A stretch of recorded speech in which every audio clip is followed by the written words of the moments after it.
should be pleased with his Bears 6-0 start. But this week has brought controversy with injured quarterback Jim McMahon. Walter Payton and other Bears want to look past the problems and concentrate on the job at hand. Shut down the Vikings like they stuffed them 2 weeks ago.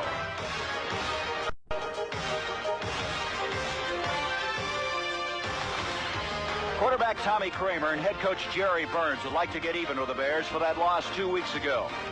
As the Vikings last week showed some offense against the 49ers, with Kramer taking the NFC lead in touchdown passes. But it came down to an overtime field goal by Chuck Nelson. And now the Vikings are back in the NFC Central race.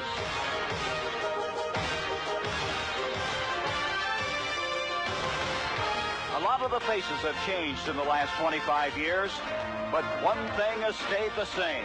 When the Bears and Vikings meet, it's a good old-fashioned rivalry.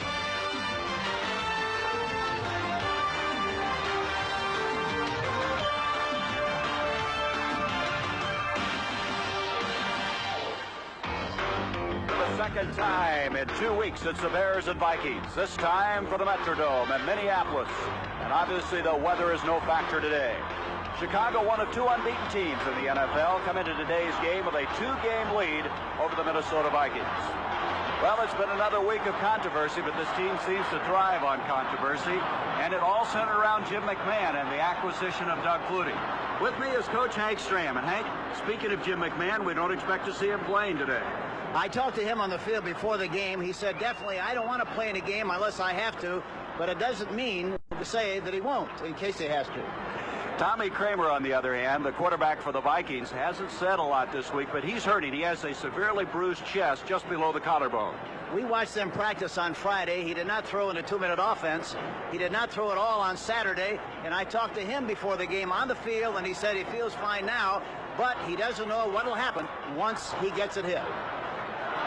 There is Kramer. Has had some brilliant moments. A 6-touchdown passing day against the Packers. Without Jim McMahon, well, the Bears have been a different football team. You can see they're averaging 32 points a game. Without Jim, missing 2 starting assignments, they have averaged 19 points a game. The Bears will be kicking off. That's Kevin Butler. Vikings will go back with Bess, who's one of the outstanding kick returners in the National Football League this year. Been a big surprise. Butler coming into this game, kicking field goals in 13 consecutive games, which is a club record. Sellout crowd. It's been a tough ticket to get. And here comes Butler. Bess will bring it out to the 25-30. Gets it out to the 36-yard line, and the Vikings will start from there. Thomas Sanders down there to make the stop after a 21-yard return. And Tommy Kramer will come in, leading them to victory over San Francisco last week in overtime. 326 yards passing. He'll face this forward wall. And Richard Dent is back. He feels he's healthy, but they're going to really test Steve McMichael. They feel they can run at him. And Tex is going to be ready to go in that situation. Al Harris starting in place of Wilbur Marshall has a calf problem.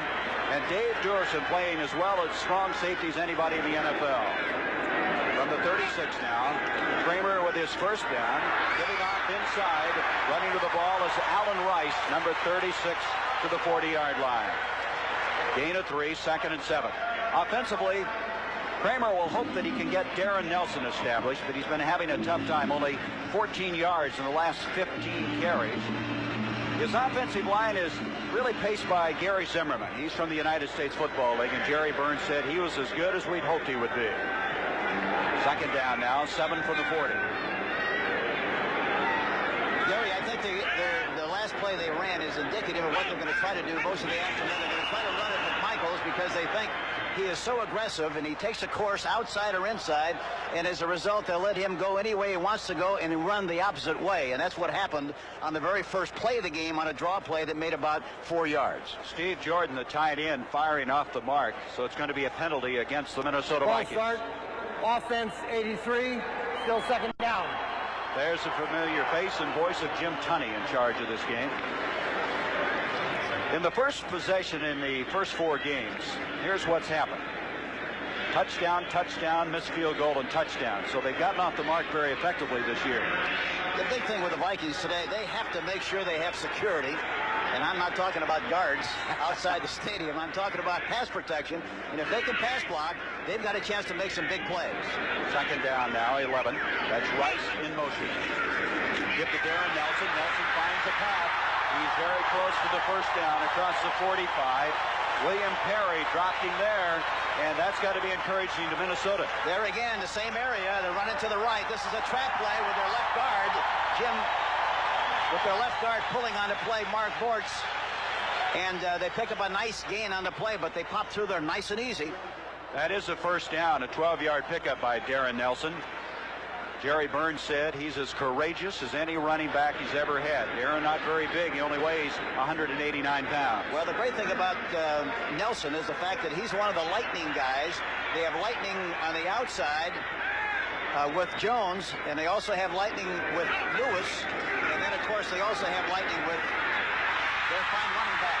And there's part of that you're talking about. Darren Nelson on the pass in the flat. That's another first down, a 15-yard pickup. Al Harris over to make the stop. And Minnesota very effectively now moving this football. And the big guy, the big play guy, the home run guy in this Minnesota attack, really from a receiving standpoint, is A.C. Carter. And Carter, they feel, is about 90% back after having arthroscopic surgery on his knee in September. Came back, played well, and as Gary Burns said, he adds a dimension to our attack. And they call him Little Shimmy. From the 40, make it the 38-yard line. First down now for the Vikings. This time it's Allen Rice. And the Baylor product gets nowhere on that play because Richard Dent was there. Richard told us yesterday he's back. He had some abdominal muscle problems that was slowing him a step or two, but he feels he's ready to go after everybody again. Talking to the Minnesota coaches prior to the game, they indicated that they have great respect for Dent, both as against the run and also against the pass, but they feel he's probably a lot better pass rusher, and they felt maybe they could run at him a little bit. They tried that time and certainly didn't succeed. Second down, 9 yards to go. Lewis split to the near side. Hassan Jones to the top. This is Lewis in motion. Kramer on the second and 9. He's got some time. He's got Alfred Anderson. Anderson to the 10, 5. He's in. However, there's a penalty flag at the 30-yard line. He had man-for-man coverage that time. Let's see what the penalty's all about, Hank. There's a flag at the 30-yard line, and Kramer's indicating it's against the Bears.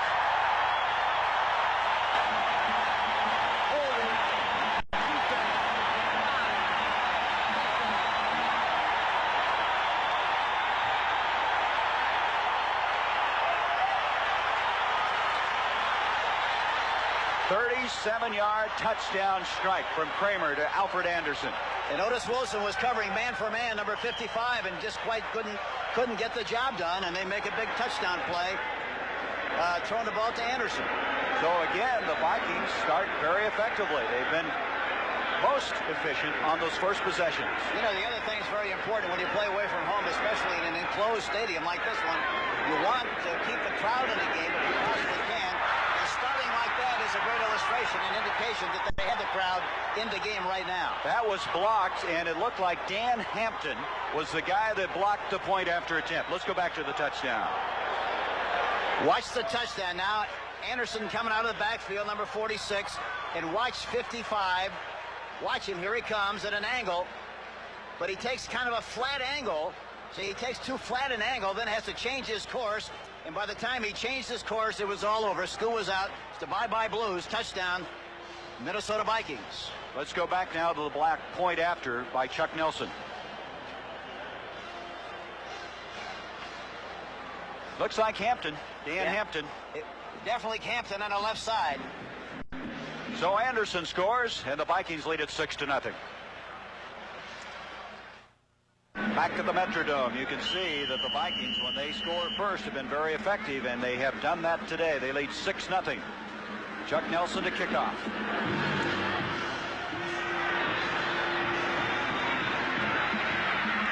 Bringing it out is Dennis Gentry. Out to the 25, to the 30, and he'll be grounded at the 32-yard line. Over there is Carl Hilton, number 82. 25-yard return, and Steve Fuller starting his first game of this year. Came in relief against the Packers, played so effectively. And here's the defense that he'll be facing. Tim Newton's coming off an outstanding game. He was a Sports Illustrated Defensive Player of the Week. Linebacking, well, Chris Martin is a surprise starter. He's going in place of a #1 draft pick, Chris Dolman. And in the secondary, outstanding safeties are Joey Browner and John Harris. Harris has a bad hamstring. We'll have to watch him very closely.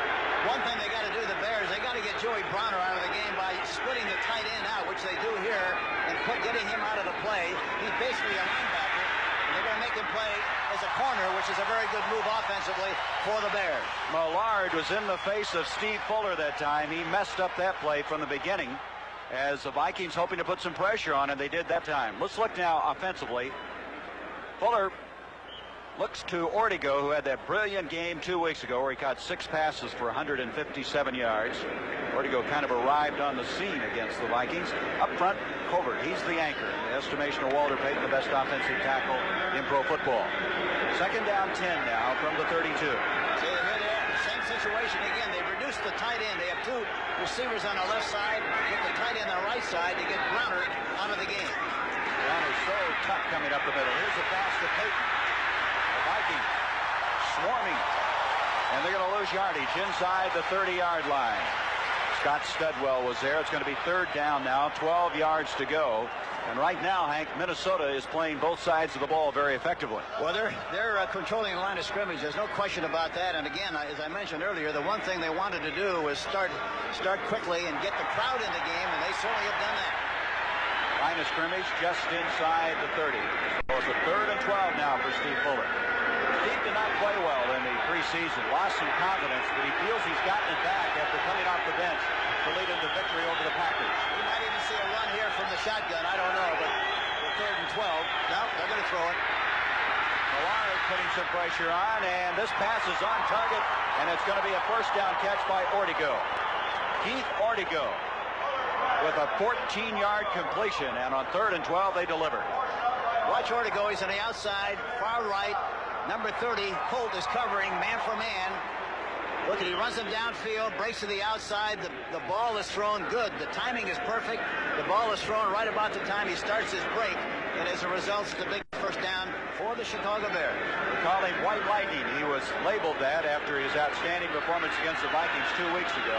That's going to give Fuller some confidence on that 3rd and 12 and able to connect. It's very important that a second quarterback starts the game with some success. Uh-oh, that's not success. It looks like Fuller's able to recover, though. Mishandled snap. I know you don't in any way condone that. You just don't think there should ever be a bad snap from center to quarterback. I can't understand how in professional football you can have a bad snap between the center and the quarterback. It's kind of ridiculous, but it happens so much of the time. And there's a great illustration of it. He never had the handle on the ball very smartly. He was able to fall on the ball instead of trying to pick it up and run with it. That's when you kick it around and get yourself in trouble. 2nd and 13. Jay Hilgenberg working with a new quarterback, that time not making the exchange. Ortega in motion. Payton to the 45, to the 50, spinning, lunging, and that might be enough for the first down. John Harris made the stop. What has Jerry Burns said about Payton? He's a squirmer. He always gets an additional yard or two, and in this particular instance, it might have been enough for the first down. The great thing about Payton is that he has terrific vision. He never puts his head down and never closes his eyes, and that's very important as far as running backs are concerned.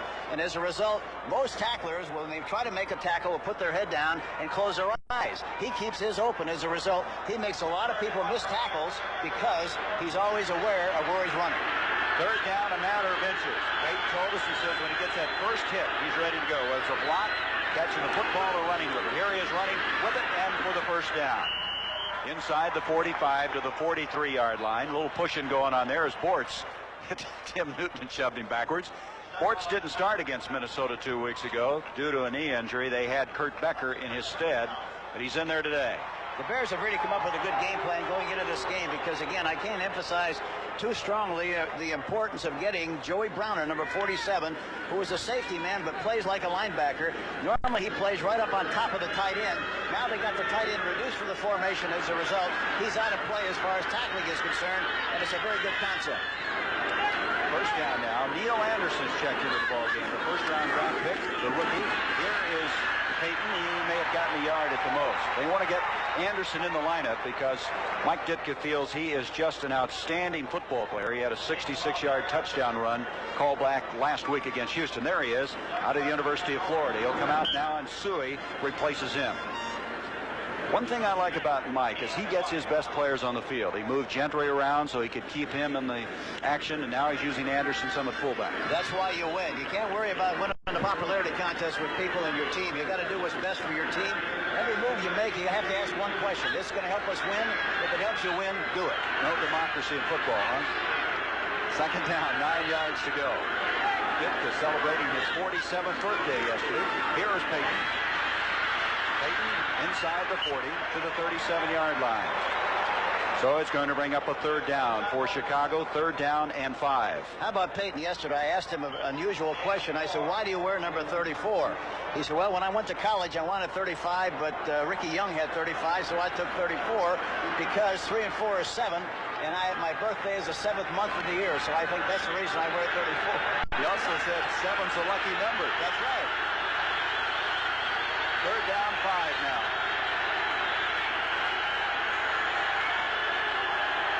Fuller with a loud crowd asking for some assistance from the official. He thinks it's loud now. Wait a moment. That'll get him stirred up. I think one thing that you have to consider when you play in a dome stadium, Gary, is a silent count, meaning that everybody gets up in the line of scrimmage and they all count to themselves, and then you go. You don't have to worry about a cadence or a non-rhythm count. Sometimes that's very effective. It takes a lot of practice, but I think it can be very effective against a crowd like this one. Well, of course, last week the Bears played indoors at the Astrodome, had considerable difficulty hearing there. In fact, the backs would have to walk up to the quarterback to hear what he's saying, and it may evolve into that before this game is over. They've been waiting on the return of the Bears for a long time. This game has been sold out. They said they could have sold 100,000 tickets for this game. Here we go, third and 5. Now they're in man-for-man coverage, and let's see if they try to do something up on top with the outside receivers. Let's see what happens here. Here they come. Fuller, there it is. And the catch is made by Ortega, but it's going to be short of the first down, Hank. I can't understand. He knew what he had to make and didn't go deep enough, and for that, watch the outside. Watch, it's kind of a pick play. Goes outside and then comes underneath like a basketball pick, but he doesn't run the route deep enough, and for that reason, he doesn't make the first down. That's almost a pick, isn't it? I don't know what construes a pick and not a basketball pick. No, I don't pick. think that's almost a pick, Gary. That is a pick. Okay. It's fourth down. Fourth down, a yard to go. You know, football today really is a basketball game on grass. It's push and shove and pick and go. There was a great illustration of it. And I don't mean that to be a derogatory thing. That's just what the rules are. They're going for it on fourth down, a yard. Suey's going to get it easily. That's confidence in your football team. The offensive line that time certainly controlling the line of scrimmage. You know, that's the great thing about this Bear team. They have enough maturity and confidence that they're not affected by sudden change, meaning that adversity doesn't bother them. They thrive on it, and they play better. A good surge, look at a good surge by the offensive line, and Tom Thayer, the right guard, gets an inside position on the defensive tackle and provides good running room for Suey to pop through there for the necessary yardage. So they're close to the 31. First down, 6-0. The Vikings leading. They scored on their first possession. See, there's the backs now going up to Fuller to get the play. It's so noisy. Where to go in motion. Fuller flies on the play. Steve stepping up. He fumbles the ball. And this time the Vikings are going to get it. But there are penalty flags. Let's check them out. Minnesota looks like got the possession of the ball. Illegal motion offense is declined. First down, Minnesota. Tim Newton's the guy that came up with it. Now there's Fuller going back in the pocket, faking to both backs, and then slips a little bit. Martin is in hot pursuit. As he tries to run upfield, the ball slips out of his hand. He tries to recover it, but no dice. And the Vikings recover first and 10. But this defense, after turnovers, has been very, very difficult. Look at this. They have not allowed to score after the last 8 Bear turnovers. They'd like to keep that string alive. Hank, on that last drive, Bears had it for 11 plays, 6 minutes and 8 seconds, but didn't get anything on the board. The other thing, you know, you have to do a lot of good business on first and 10 on that drive. They average on first down minus 1.25 yards on first and 10. But that's bad. Kramer now, his team leading 6-0, has the ball to 34. The catch it is excellent. Superb. Now breaks down, gets it off to Darren Nelson. Nelson with first down out to the 45, the 40, to the Chicago 35.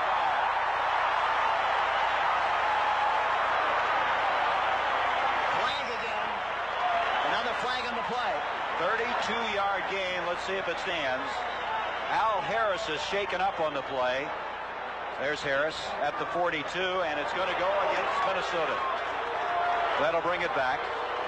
Al Harris, of course, starting in place of Wilber Marshall, who has a bad calf, and so they may get a little thin at that linebacking spot. You know, I didn't get time to mention this earlier in the game, Gary, but I talked to Steve Fuller on the field before the game and Willie Gault, and they said there's anywhere from 5 to 12 people on the Bears that have come down with a flu, and they feel kind of punky.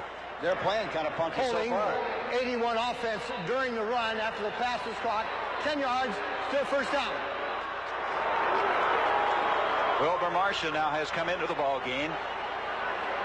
And that holding call negates a 32-yard pickup back to the 30. But Hank, right now, Minnesota's protecting Kramer. In the first game, Kramer was sacked 7 times. That's, you know, I mentioned that earlier. I think if he has the security and has protection, he's got a chance to make some big plays. You can't beat the Bears unless you have outstanding speed, lightning speed in the backfield and in the outside receivers, and the Minnesota Vikings have that. And as a result, if they have time to throw the ball, they could be very effective this afternoon. First and 14, there's Marshall. Marshall took himself out of practice Thursday with that calf injury, but now pressed into service due to the injury to Harris. First and 14 from the 30. Kramer,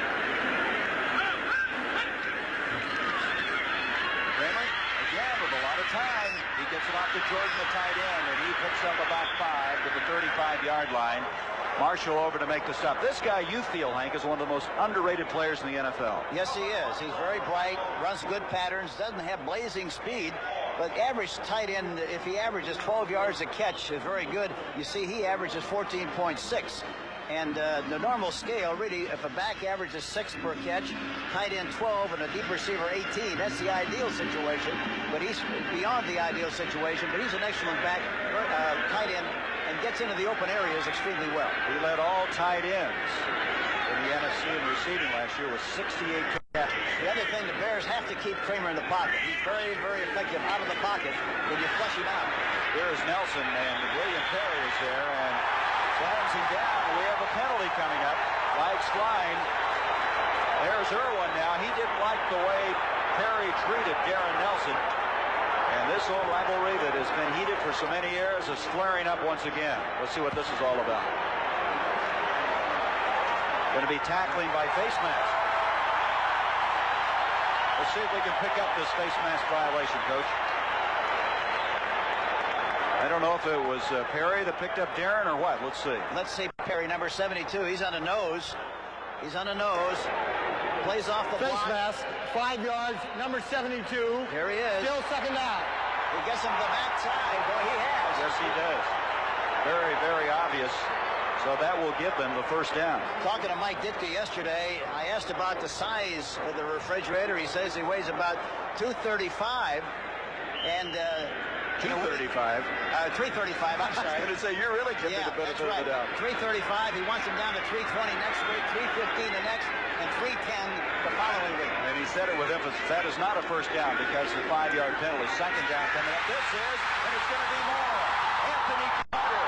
Touchdown, Minnesota.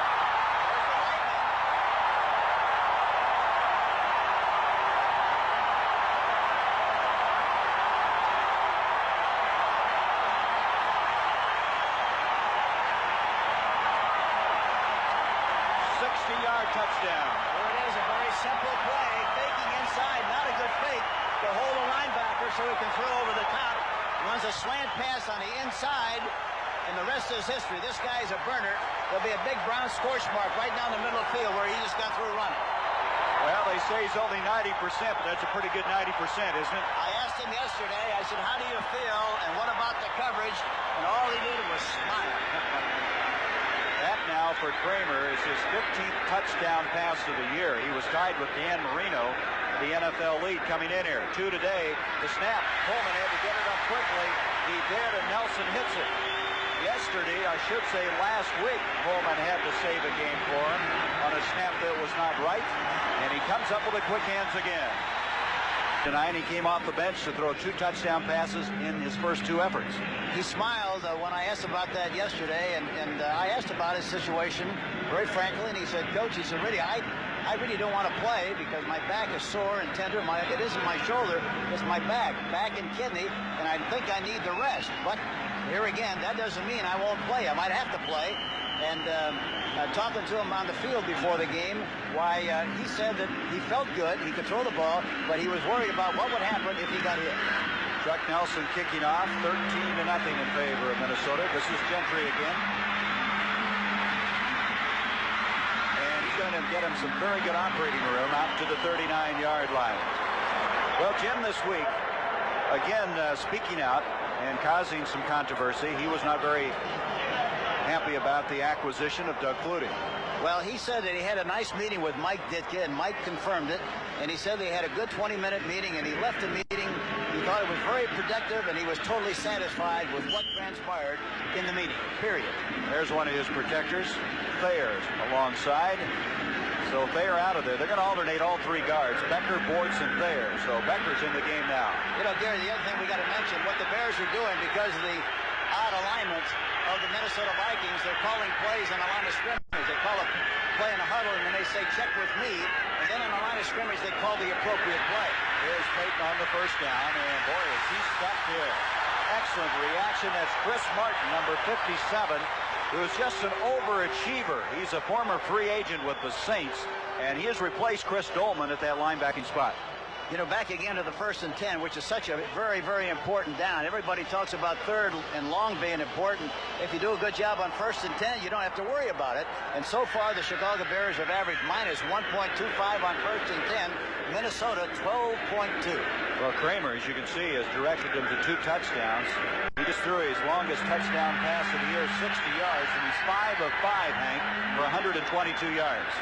Not a bad start, huh? Maybe that's what he needs, rest on Friday and Saturday. I guess so. 2nd down, 8 yards to go. Fuller over the top, and we have a penalty flag as Neil Anderson and the intended receiver at the 30-yard line. They had what they wanted that time. They had a one-on-one situation on Joey Browner, number 47. And again, instead of playing safety and a linebacker, he's playing a corner, and he doesn't play that very well. That's the worst part of his game, playing pass defense. Well, there's another miscue on the part of the Bears, a penalty. Hank, you know, Ditka was saying, as we look at Jim Tunney, he'll announce the decision here. Illegal motion offense is declined. 3rd down. Mike Ditka said we're 6-0, but we're not playing very well, and nobody's paying any attention to it. But here today, they're not going very well. Well, he's very honest. They haven't played that well. They play in spurts. They depend so much on their defense to shrink the size of the field for their offense that they play in a much shorter field than the opposition, and that's what they rely on so much. If they have to take the ball 80 and 75 and 90 yards, it's tough the way they play offensively, especially without big man. 3rd down and 8 now for Chicago. Fuller, the deep drop. Penalty flag scrambling around. He locates his man very effectively. And again, that's Ortego. He'll have a 1st down catch, but let's check the penalty flag back at the 39-yard line. Ortego right now, the man that Fuller's looking to. It's going to go against Chicago again.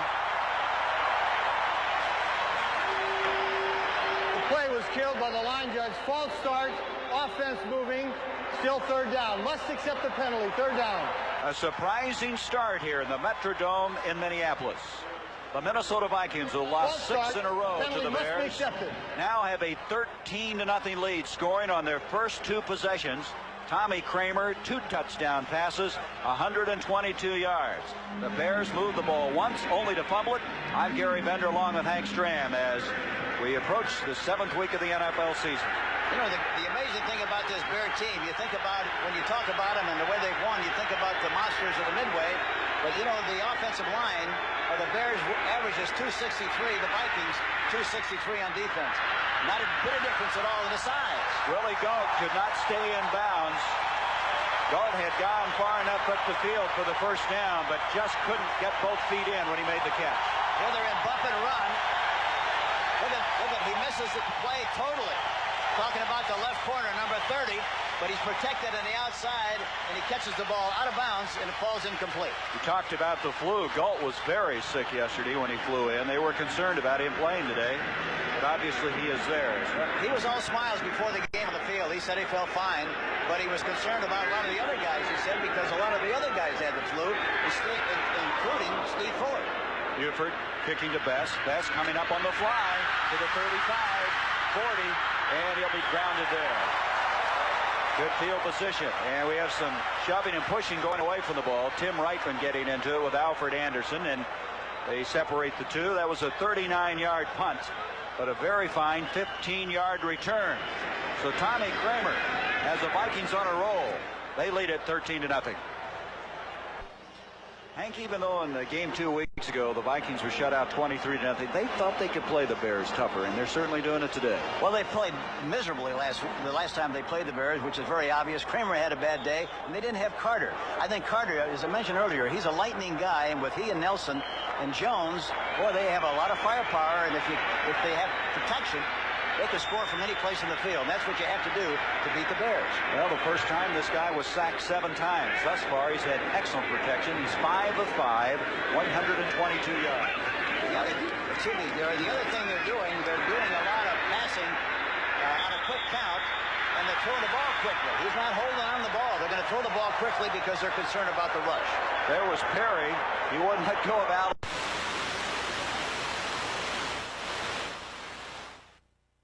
Playing with a knee that's giving him some difficulty. You talked about Ditka wanting him to get his weight down.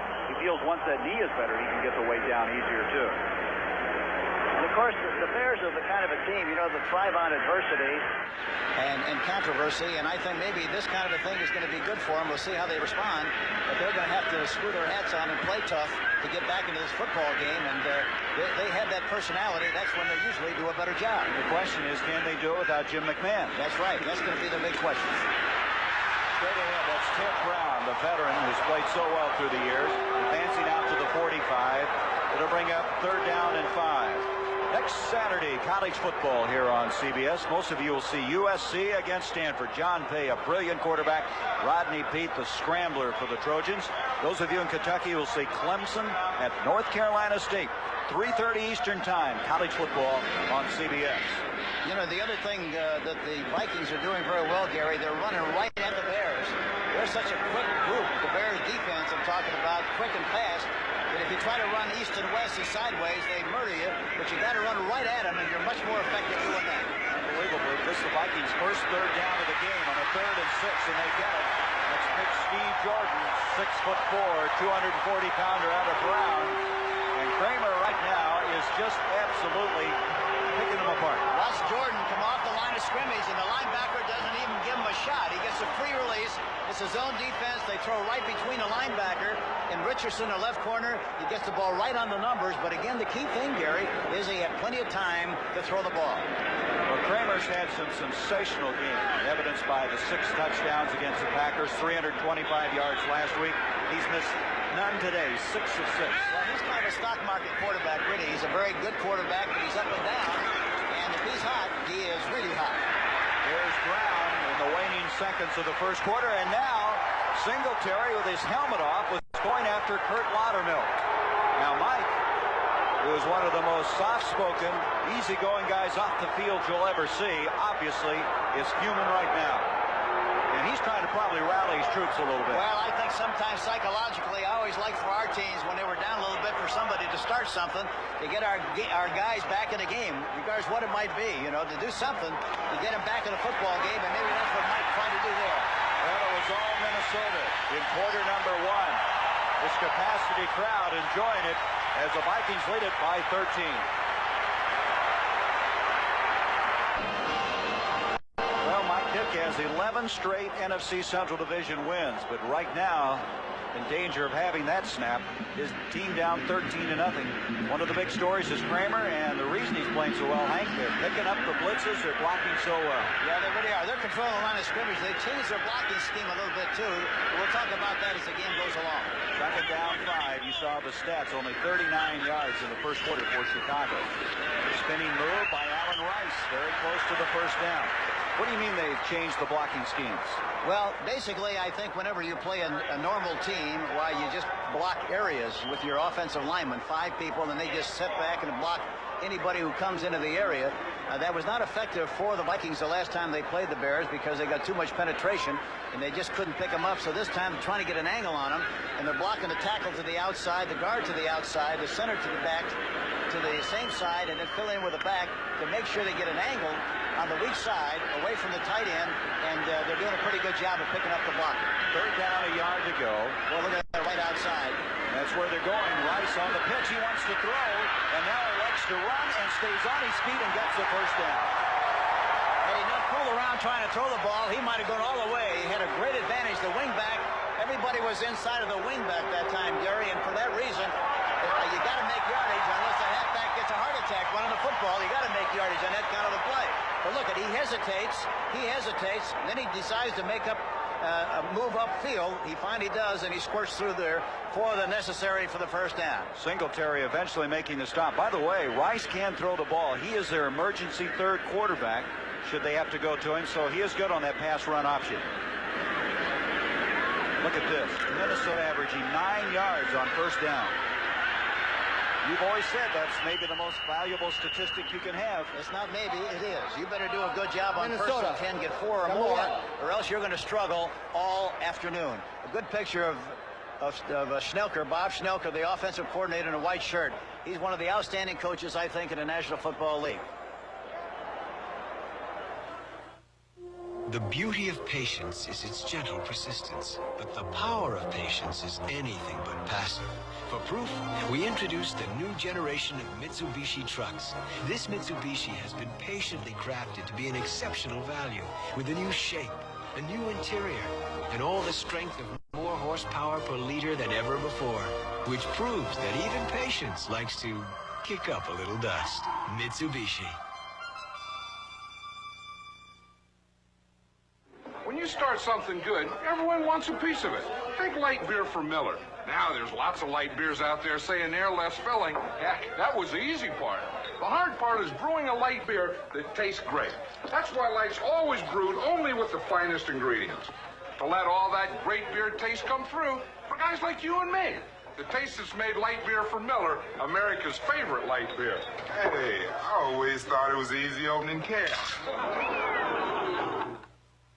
It's a Radio Shack Merry Christmas. Meet our family's newest member. Our new high-performance Tandy 1000 EX. PC compatible and now at an incredible $7.99, including a Christmas bonus color monitor. We saved $300. And it came with desk-mate software like word processing, budgeting, filing, and more. Of course, all work and no play. Makes a dull computer. Right. The Tandy 1000 EX computer, just $7.99, only at Radio Shack. Tonight, Lee Remick was the first generation of an experiment. Her son, the second, and her granddaughter may be the third. Will give us the child A chance. Of Pure Blood on CBS. When Jerry Burns took over, he named new defensive and offensive coordinators. Here's the offensive coordinator, Bob Schnelker. And I tried to hire him when I was at Kansas City and missed. He wound up going to the Miami Dolphins, but he really is an outstanding coordinator. He knows what he wants to do. He's very decisive, good discipline. He's a little like Hitler, except he doesn't have a mustache. I'm telling you, said that. First down out to 33. Kramer, quick drop, and it's up and incomplete, intended for Anthony Carter at the 20-yard line. That is the first incomplete pass that Kramer has thrown. Show you how effective he has been. Here's what's happened thus far. What's not reflected in that graphic is that Fuller had him moving one time and then fumbled the ball in the open field. Kramer 6 of 7, 2 touchdowns, a 60-yarder in those statistics, the longest of his season. And as Hank said, when he's hot, and right now he is sizzling. I think the big thing is, anytime you start a game, you get off to a good start with pass protection. The quarterback has to feel extremely good. Look at all the room on the right side now for the I formation. It's Lewis in motion. He'll come back on a second down and pitch to Brown, and they're waiting on him. So that's Duerson. Dave Duerson, who has 4 sacks, 4 interceptions, and he was just a real thorn in the Viking side in the game 2 weeks ago. Yeah, he was right up there close again that time, and they had everybody blocked but him. And, of course, it doesn't make any difference. If you don't block one guy, you're out of business. And Duerson really made a great play on that last one. 3rd down, 12. Many people feel he's playing the best strong safety of anybody in the NFL. And Ditka will tell you that he is smart. He just sees a lot of things out there. And he's another guy you got to get out of the game because he kills you. They're playing with four linemen and 4 linebackers when he plays safety. Bears would like to stop him here on a 3rd down and 12. Looks like the blitz coming. Pearson coming up the middle. Kramer on target. Great catch. That time is made. There's a penalty flag, however. Beautiful grab that time. Kramer on target. But let's see if it's going to come back. It is. It's a penalty flag against Minnesota. Offside. No, wait a minute. He's pointing to Chicago. Let's check this one out. You think he pointed the wrong way? I don't know. Looking at Kramer, that evidently was an expression of joy. Yeah, he was jumping up like he was mad. Offside. Defense has declined. 1st down. I thought Kramer was hot. He was jumping up and down, but he was excited that they were going to be able to stand on that play. He was full of happiness. That's what happened.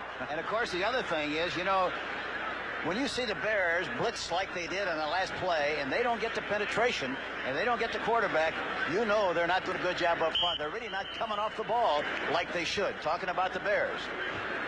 So Kramer, completion of Lewis holds to the 22. And now Minnesota's 3 for 3 on 3rd down conversions. Now they have a 1st down from the 22, and Kramer leading 13-0, trying to add to that advantage.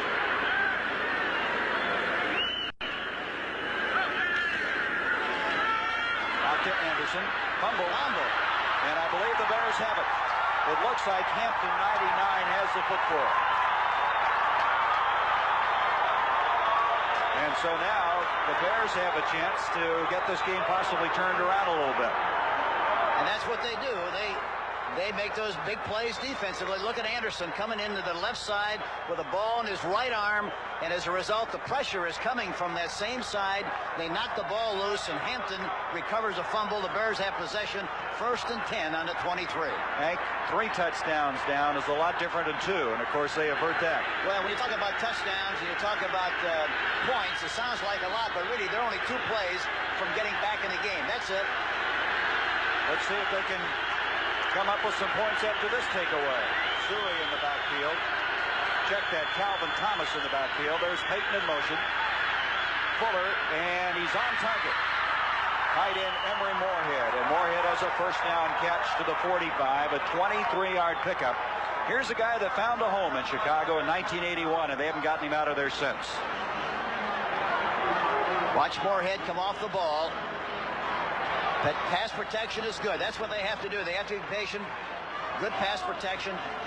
Moorhead breaks into the inside. He's split out wide, you see. And Joey Browner is covering him man for man, and he doesn't do that well. That was a big play, and they have to do more of that when they split Moorhead out away from the 2 receivers. 1st down now at the Chicago 45. Ortego in motion. Fuller, and can't make the connection. Ortego takes a pretty good shot that time from Ike Holt, number 30. That'll bring up 2nd down. Holt is a man who last week fell on a fumble recovery against the 49ers for a touchdown. He has 3 interceptions this year out of Alcorn State. He technically is not perfect, Hank, but he plays with enthusiasm. Yes, he does. He plays with a lot of animation. Good feeling. Fuller now 4 of 8 for 38 yards, has a 2nd and 10. You know, I think, I don't want to belabor the point, but I think when you reduce Moorhead from the formation, now he's out there again. Now Browner is out there with him. If you're going to make that move, you got to take advantage and throw the ball out there more often than they have. They got a one-on-one. They got to take advantage of that more than they have. Well, they did earlier for 23 yards. Here's Fuller back, protection breaking down, and he stops at the 40. He's engulfed by purple shirts. A loss back to the 40-yard line. Now coming into this game, the Bears had given up only 6 sacks. But this time, they were able to demolish that offensive line. They cave in the pocket. Look at Millard, number 75, coming inside. Sheds the block. It's a good bead. Plus, they get a rush from the outside, and also the linebacker, Martin, got through there in good shape. Millard is a street fighter. He's out of Washington State, a 2nd-year man, the number 1 draft pick in '84, and he's one of those guys that does everything he can to get to the quarterback. He's got a little bit of the personality of Howie Long. nice-looking guy, mild-looking guy, but once the ball is snapped and they pump up the balls, screw the hats on, he really plays. 3rd and 15, Fuller on a bootleg. He's going to run with it. And he's going to be, I think, just short of the first down. There's another penalty flag.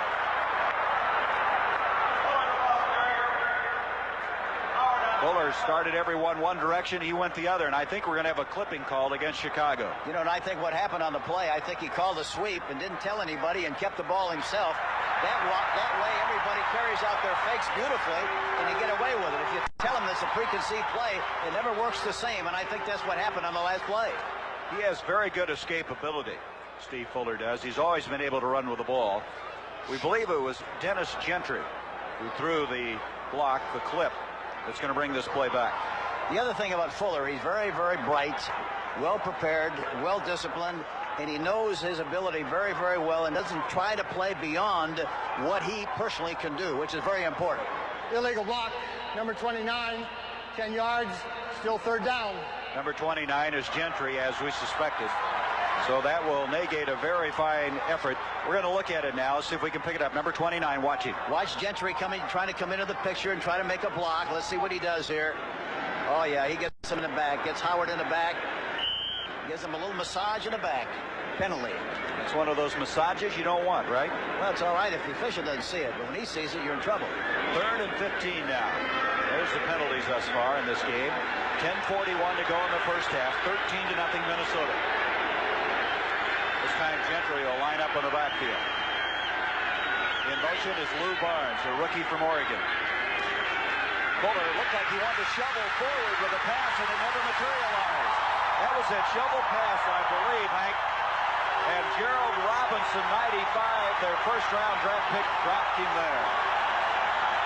Yeah, that's usually a play that you like to use against a very aggressive defensive end. Robinson, number 95, was playing the right side, but he played it extremely well. He tries to shovel the ball underneath. Look at it to Gentry. There's a big mix-up there. You can't tell exactly what took place, but it looked like Robinson recovered nicely and made the play. Buford, who got a game ball 2 weeks ago for his punting against the Vikings, will punt to Best. Minnesota playing extremely well. Here is Best calling for the fair catch because Neil Anderson was there staring him in the face. 47-yard punt by Buford. The Vikings have the football. At 3-6. Year, of course, is that strike-shortened season, but you can see they've improved each year. But, you know, he kind of keeps this team together, Hank, and he told us he's had a lot of sleepless nights. I tell you, nobody knows really what the responsibility of a head coach is when you have to orchestrate the whole thing, a squad of 45 people, especially once you've reached the level of success that the Bears have reached.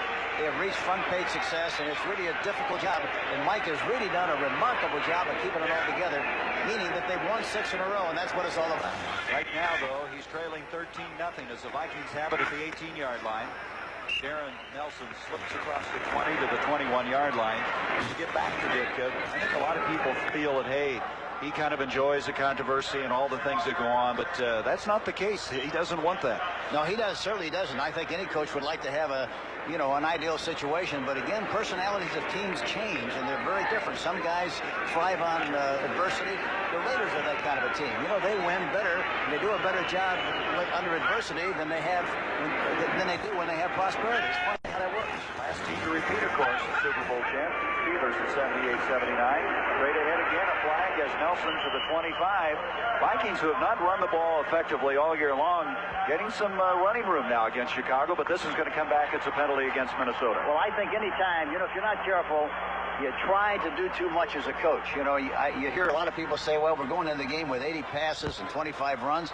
It take you 3 games to run all those plays, so you can't, and you have to be able to make a decision and say, we're going to run. Let's look at this. 67, 10 yards, still 2nd down. That's Dennis Swilly. But you have to be able to say, listen, this is what we're going to do. We're going to have 8 runs. We're going to have so many passes, and that's it. We're going to execute and do a good job. And so I think what the Vikings have done going into this game, they've reduced their running plays to very few, just straight-ahead thrust, most of the time some draws, and throwing quickly, and basically the plan is working extremely well. Well, they came in here 25th in the NFL in rushing. Of course, the Bears are so good against the run. The penalty now makes it 2nd and 17. Nelson, and he's going to be gobbled up, and a Bear defense now starting to acquit itself very effectively. That was Richard Dent who was in there so quickly. Don't forget, still to come, Game 2 of today's doubleheader. Most of you will see the Giants take on Seattle, a big game out in the Kingdome. And those of you in Michigan will see the Detroit Lions take on the Los Angeles Rams. Minnesota, by the way, will not receive Game 2 due to our NFL contractual commitment. We're in the Metrodome before a sellout crowd. It's third down now, 20 yards to go for the Vikings. But the Vikings have shocked the undefeated Bears, leading 13-0 with 8:40 to go in the first half. I'm Gary Bender, along with Hank Stram, and this man Kramer's having a good day. Scrambling out of there. And this catch is made. Very good coverage on Steve Jordan by Duerson, but Jordan got there anyway, picked up 12 yards on the play, out to the 20-yard line, but it's still going to bring up a fourth down. But that kind of a play is like throwing a piece of gum at a tank. You know, it really doesn't do much good. You got no chance to make the first down, but it gives them more room from a kicking standpoint. Oh, that's right. And the Bears ought to come out of here with pretty good field position. Greg Coleman, he is an outstanding punter, coming in here, 6th in the NFL. But he takes a lot of time. He has to kick. He'll kick the ball 5 yards in front of where he was. He'll kick the ball about where the 10-yard line is, and as a result, if you go in front of him good enough with a good angle, there it is, too. Chance to block it. Yes, sir. You called that, but look at Coleman.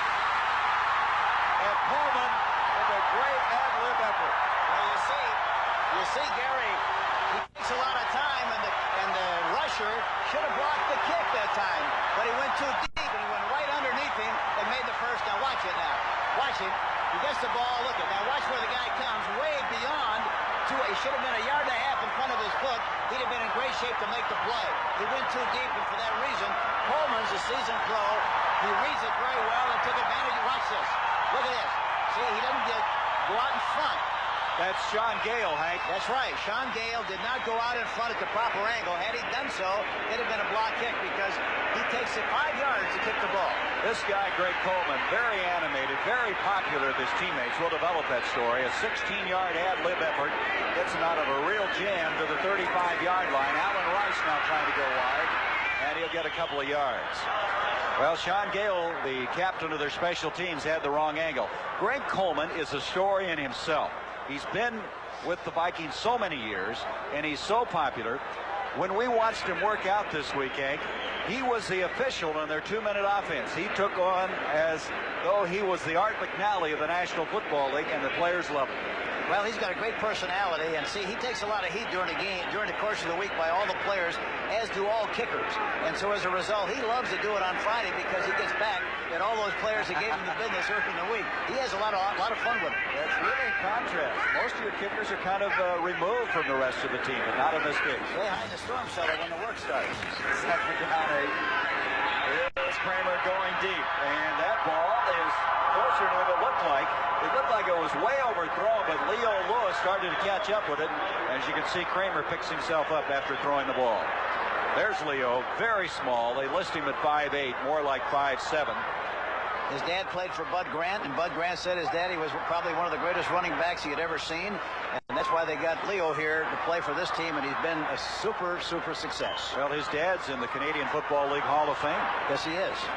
So Leo, who played collegiately at Missouri, ran under that ball. Initially, Hank, it looked like he had no chance at it, but that's what they have of those guys like Carter, Lewis. They'll run and catch up with the ball. Anytime you have the lightning guys, well, anything can happen, and that's the great thing about this Minnesota team. If you play a lot of man for man, they can hit you with a bomb.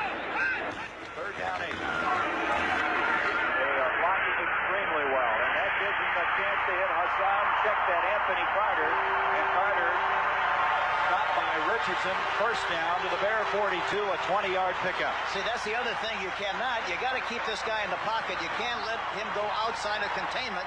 Look at this. He does this time. He favors the right side. Now he gets out of containment.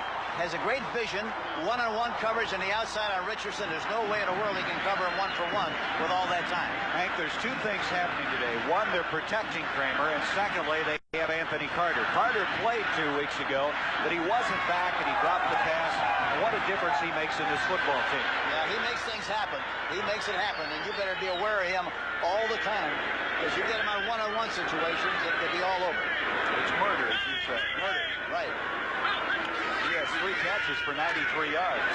This time, a flag, 2 of them, one thrown around the quarterback and the other in the secondary. A little precision that time. It looked like a Canadian play there, Gary. The backs were moving, and that's why they called the penalty on the offense. But we had a penalty also over here on a collision between the defensive back and wide receiver. Offsetting fouls, illegal motion number 20, defensive pass interference, offsetting fouls, still first down. So they'll play it again. I think the other thing that the Vikings are doing a good job of, they're taking advantage of what they see, and when they have a chance to go up on top, they don't mess around, they take it. I've been informed that we've had some audio difficulties through the course of this game. We'll try to get them corrected. You can be rest assured as soon as possible. So we're going to start again here. First down from the 42. The Bears do not look sharp. They look like kind of lethargic. They're not coming off the ball like they have to do something to get back into this football game. They're not going to do it playing like they're playing right now. Got to give the Vikings some credit. Oh, yeah, they're doing a great job, but the Bears really have to be a lot more aggressive. They're not nearly as aggressive as they usually are. First down from the 42. Kramer wanting to throw quickly, and this one almost picked off by Richardson. Richardson, playing with a deep bruise above his knee, took himself out of the game last week against Houston, and very close on that one. He's matured into a very, very strong cornerback for this Super Bowl team, and it's going to bring up second down 10. 4-time All-Pac-10 at Arizona State. From the 42, Kramer will reload. 13-0 Minnesota, scoring on 2 Kramer touchdown passes.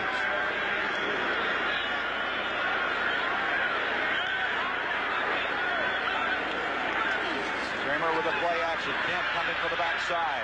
And this ball is incomplete, intended for Carter.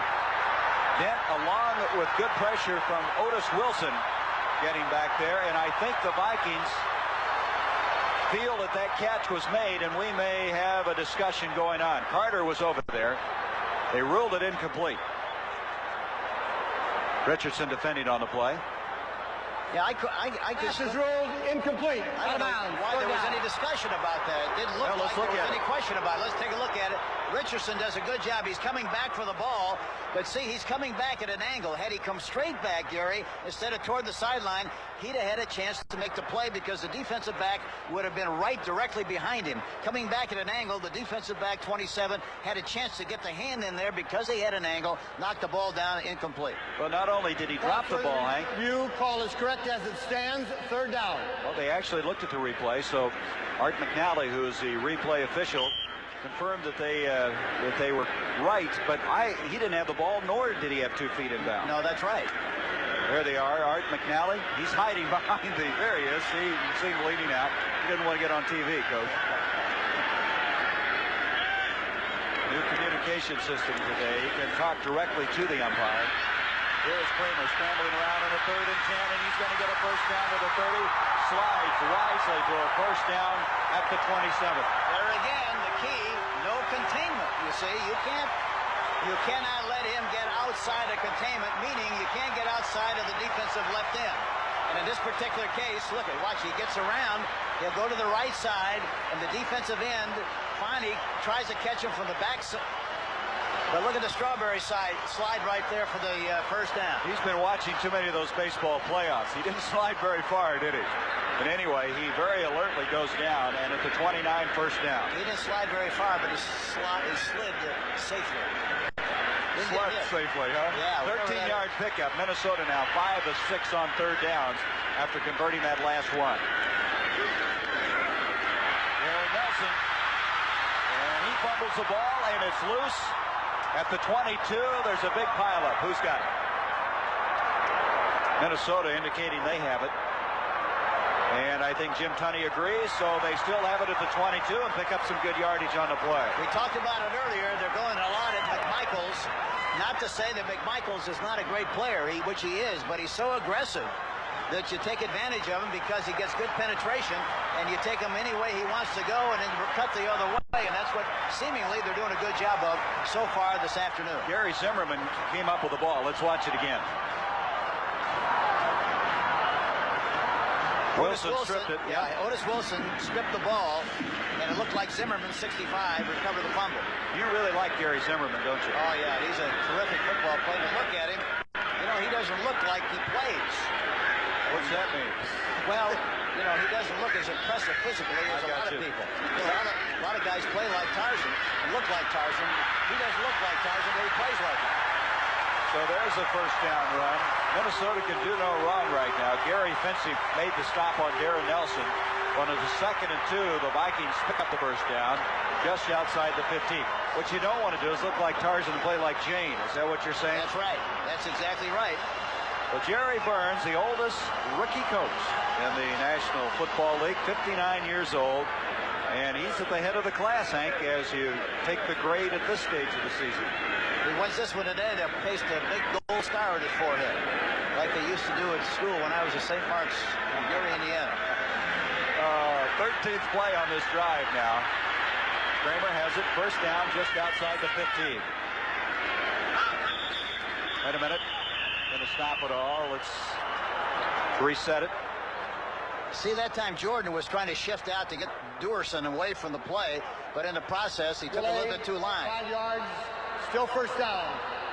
So delay of game, 5-yard penalty. At halftime, we'll go back to New York. Brent, Will, and Joe Theismann with scores and highlights. And then Spine on the West. This is a story involving Bill Parcells of the Giants, who traded his secrets on the NFC East Bowls to get the lowdown on the Seahawks. We used to do that a lot. We did a lot with the Atlanta Falcons and Norm Van Brocklin back when he was with the Falcons, and it was very enlightening, very productive. First down now, 15 yards to go for Minnesota. Get Brown this time, and Brown will get close to the 15, and he'll get just about the penalty yardage back. You see the time left in the first half. I tell you, they're still doing a lot of business on that left side, the offensive right side, getting good movement and really attacking the area. You know, a lot of times you'll talk to a coach before a game and ask him what the approach is, and he'll tell you, and then you watch the game and you wonder what they were talking about because they never do what they tell you. This game, specifically talking about Schnelker, he indicated this is what they wanted to do, and this is exactly what they're doing. This drive starting from the 18, 14th play of it. Second down now, 11.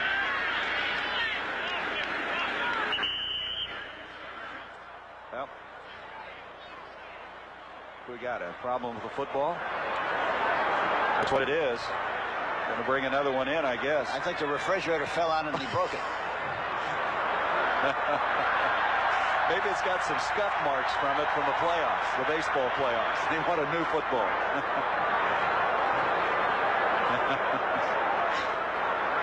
Well, anyway, we'll reset it.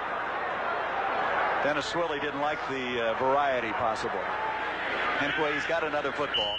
Second down, a little over 10 to go. And this time Brown will negotiate the 12-yard line before he's knocked down. Well, you talk about simplicity. They're not doing anything at all, running right side, left side, straight ahead. Occasional draw and occasional trap. Trap meaning that they pulled the right guard that time with the anticipation of thinking that the right end was not going to be blocked, and then they block him from the inside out, I should say, and they're doing a great job of it. There's what we've been talking about, keeping you documented on it. Starting from the 18-yard line, you can see the time they've taken. It's 3rd and 6 for Minnesota. Well, let's make it 3rd and 7. 2 seconds. He just got the snap off in time, and this pass behind the intended receiver at the 5-yard line. Boy, they had the perfect situation. Singletary was blitzing on the play. They picked it up, but in his haste to get rid of the football, he threw it poorly, and it falls incomplete. Malarkey, the tight end, the intended receiver, so they're going to have to settle for the field goal, and Chuck Nelson will come in. Nelson, 7 of 9 this year, longest of 48 yards. He survived 16 different kickers coming into camp this year to win the job. You know, the other thing, talking to him yesterday at practice, I asked him what he specifically tried to do in his kicks. He said, I pick out a person. I don't try to kick it through the uprights. I pick out a person between the uprights and try to kick it to that person to make sure I zero in on the target. 29-yard attempt. Little chip shot. And Chuck Nelson, after missing that point after, that was blocked, comes back and adds the three-pointer. With 2 minutes left now in this first half of play, we have a surprising game. 16-0 Minnesota. 3-yard drive culminating in a 29-yard field goal by Chuck Nelson, and right now everything going the Vikings' way. Chicago 2 minutes left, has 3 timeouts, but they need some success, Hank, to take into the dressing room. Well, they really do, and what they need to get the ball back. They've had the ball almost half as much as the Vikings, and they've done a terrible job on 1st and 10, and that's really been the personality of the game. They really look, the Bears really have not been in this game at all, and I'm sure at halftime, Mike's going to melt the wax in their ears a little bit, because they have to really come alive in the second half if they're going to win this football game. Well, there's 2 stories going on here, Hank. You talk about the absence of McMahon, but I think you pointed out very well, the Bears defense doesn't have that monsters of the midway mentality that you usually see. No, they're not playing nearly as aggressively they normally have played, and really and truly when you look at this Bear team, basically they normally win because of the way the defense plays and because they get some good field position for the offense. They haven't done that so far, and that's been the difference in the game. They've won 12 in a row, but right now trail 16-0. Thomas Sanders returning the kickoff, and he'll get to the 23, and that's all. See, even that kick return was very undecisive, indecisive. They didn't do a good job of making a decision and running up the field aggressively, and as a result, they didn't bring it back nearly as well as they should have. Well, here's what's happened to Chicago in their first 3 possessions. Hank, I think Ditka sensed something. They won last week in the Astrodome against the Oilers 20-7, but he said we are not playing well. He said it in a little more descriptive way. And, coaches, they see trends that maybe players, they just don't deal with reality. Well, sometimes, it's difficult. You can talk and talk and talk, but you don't win games by talking. You have to play, and regardless how much you talk about it, sometimes a player, they just turn you off. They don't listen. They think you're going to win it easy, and that's not the way to get it done. Fuller stepping up in the pocket, and he gets it off to Moorhead, the tight end. Emory Moorhead, a catch short of the 30-yard line. You see the time left. I think the Bears can get back into the game if they can pass block, but they haven't done a good job of pass blocking. Fuller needs time, like all quarterbacks need time, and he can't throw the ball dancing around back there. He's got to be able to step through and follow through, which he hasn't been able to do. On the 2nd and 3, going without the huddle, Fuller looked like he's going to go deep. Now he's going to beat the football. That's the 3rd sack. The ball is loose, but it's been blown dead. Keith Millard was back there again, and this Viking defense started to put it together last week against the 49ers. Millard and Newton, those defensive tackles. And it's going to bring up a 3rd down and 8 now for Chicago. Clock with 1:21 left in the first half. Line of scrimmage will be the 27. Steve Fuller, who was a valedictorian of his high school in Spartanburg, South Carolina, was a Rhodes Scholar at Clemson, very bright, articulate. Guy who came off the bench against the Packers and played so well, regaining his confidence, but's been struggling here in his first half. Yeah, you surely can't blame this on Fuller. He just hadn't had any protection. 3rd down, let's make it 6 yards to go. They're playing a double zone, something in the middle. If they can get it in there, look at that.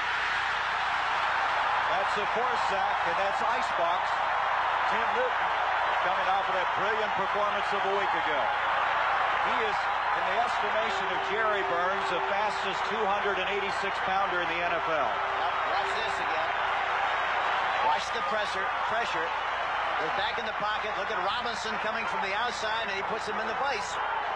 Makes the tackle and gets the sack. That was Robinson that came over to make that. Not Newton. We stand corrected. It was Robinson.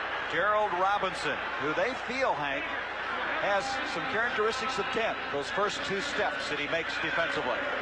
41 seconds left to go. Chicago still has 3 timeouts. Head coach and leading 16-0. He called the timeout just a moment ago to stop the clock. Trying to get a crack at the football as the Bears now will have to give it up. Bob Snow called the timeout, I think, Gary. And, talking to Jerry yesterday, it was really amazing. He said that he has 2 of the best coordinators in the business in Bob Schnelker and Floyd Peters, and he's given them total responsibility as far as the club is concerned. They have a man shaken up. Isaac Holt is hurt for Minnesota. That was a 37-yard punt that time by Maury Buford. There's Holt. And so Minnesota, with their 1 timeout remaining, will have the football at their own 46-yard line. Don't forget, game 2 of this doubleheader today. Most of you will see the Giants in Seattle. Again, those in Michigan will see the Lions and the Rams. And Minneapolis will not receive game 2 due to our NFL contractual agreement. So the Vikings would like to at least get a crack at a field goal with 34 seconds left in this first half. There's Holt. Isaac Holt. He set a record in college Blaine very effectively. Had 24 interceptions in Division I AA, and was drafted on the second round in 1985, and looks like he's going to have to come off the field, and hopefully he'll be able to continue. You know, the other thing about Holt is the fact that he's obviously, look at the size of him. He's got good size, good speed, very, very tough. Doesn't cover quite as well as he tackles right now, but that's usually what happens when you come in the National Football League as a rookie. Well, you were looking at some of his techniques. Sometimes defensive backs get in bad habits with their feet. Yeah, they do, and he certainly has some, but so far they haven't been able to take advantage of it because they haven't had enough time to throw the football, talking about the Chicago Bears. Halftime, we'll have Brent, Will, and Joe Theismann scores and highlights. And again, the feature on Spying on the West. Bill Parcells and his Giants gathering some information. Hey, Coach, you never spied on anybody. Did you ever have anybody sit in the stands and watch the other team and pick up some little insides? Whenever we could. George Allen was paranoid about it, wasn't Well, he? that's not against the rules. You know, you send somebody to a game, watch the game, and, you know, you buy a ticket. No, I didn't say the game. I was talking about practices. Oh, practices are usually open, too. And if they aren't, well, there's always a tree or something close by. First down now from the 46. The Vikings with 34 seconds and a timeout left. On the throw comes Leo Lewis, and Lewis will be grounded. He went beyond the line of scrimmage, I think. Kramer did. I think he went beyond the line of scrimmage on the play. And so the penalty is going to come back. Kramer again showing very good escapability, moving around, and that's exactly what you pointed out, Hank, is they wanted to keep him in that pocket and keep him from stepping up. Last time they played, they just destroyed him when he tried to step up in the pocket. Yeah, well, I think if you try to cave in the pocket, you know, on a guy that has good escapability on the outside, you're in trouble. Illegal forward pass. Pass is beyond the line of scrimmage. It's 5 yards and loss of down. Second down. Well, we've also lost a quarterback. Kramer takes himself out of the game after that last play, and he was holding their right chest area below the collarbone, which is giving him all kinds of difficulty. That's what he said before the game. He said, I feel fine now, but I don't know what will happen when I get it hit. Obviously, he just got it hit, and he found out. This is Wade Wilson coming into the game. Now, Jerry Burns has a lot of confidence in this sixth-year man. He's got a good gun, got a great arm. Really has a great arm. Darren Nelson, they tried to cross him up, and that's not going to work. Mike Singletary make a stop. Looks like Kramer's going to go in, and they're going to look him over. What a brilliant first half for Kramer. Signed a long-term contract this year, the Vikings. In his 10th year, he's a competitor. And right now, as he leads, he's 9 of 14, 179 yards, and 2 touchdowns. So Minnesota, after being shut out 2 weeks ago, 23-0, have reversed things here at the halfway point as they're leading this one 16-0. As Kramer and company has to be very pleased the way things are going. They've had a long dry spell against the Bears, losing 6 in a row. Ditka, after losing his first 2 as coach of the Bears, winning those 6 in a row. And of course, the Bears have won 12 straight, 11 straight in the NFC Central Division. Interestingly enough, have won their last 6 games in a dome. Of course, winning last week in the Astrodome against the Houston Oilers. 16-0 Minnesota. With this game today, if they could continue like this, they definitely have moved into the wild card picture and keep their hopes alive in the NFC Central Division. For Hank Stram, I'm Gary Bender. We'll rejoin you later as we'll go to Brent, Will, and Joe Theismann. The San Francisco 49ers lead the Atlanta Falcons. It is 10-3. Instant replay is not a total failure, folks. Sometimes it works. The official on the field said Jerry Rice is out of bounds. You watch his left foot.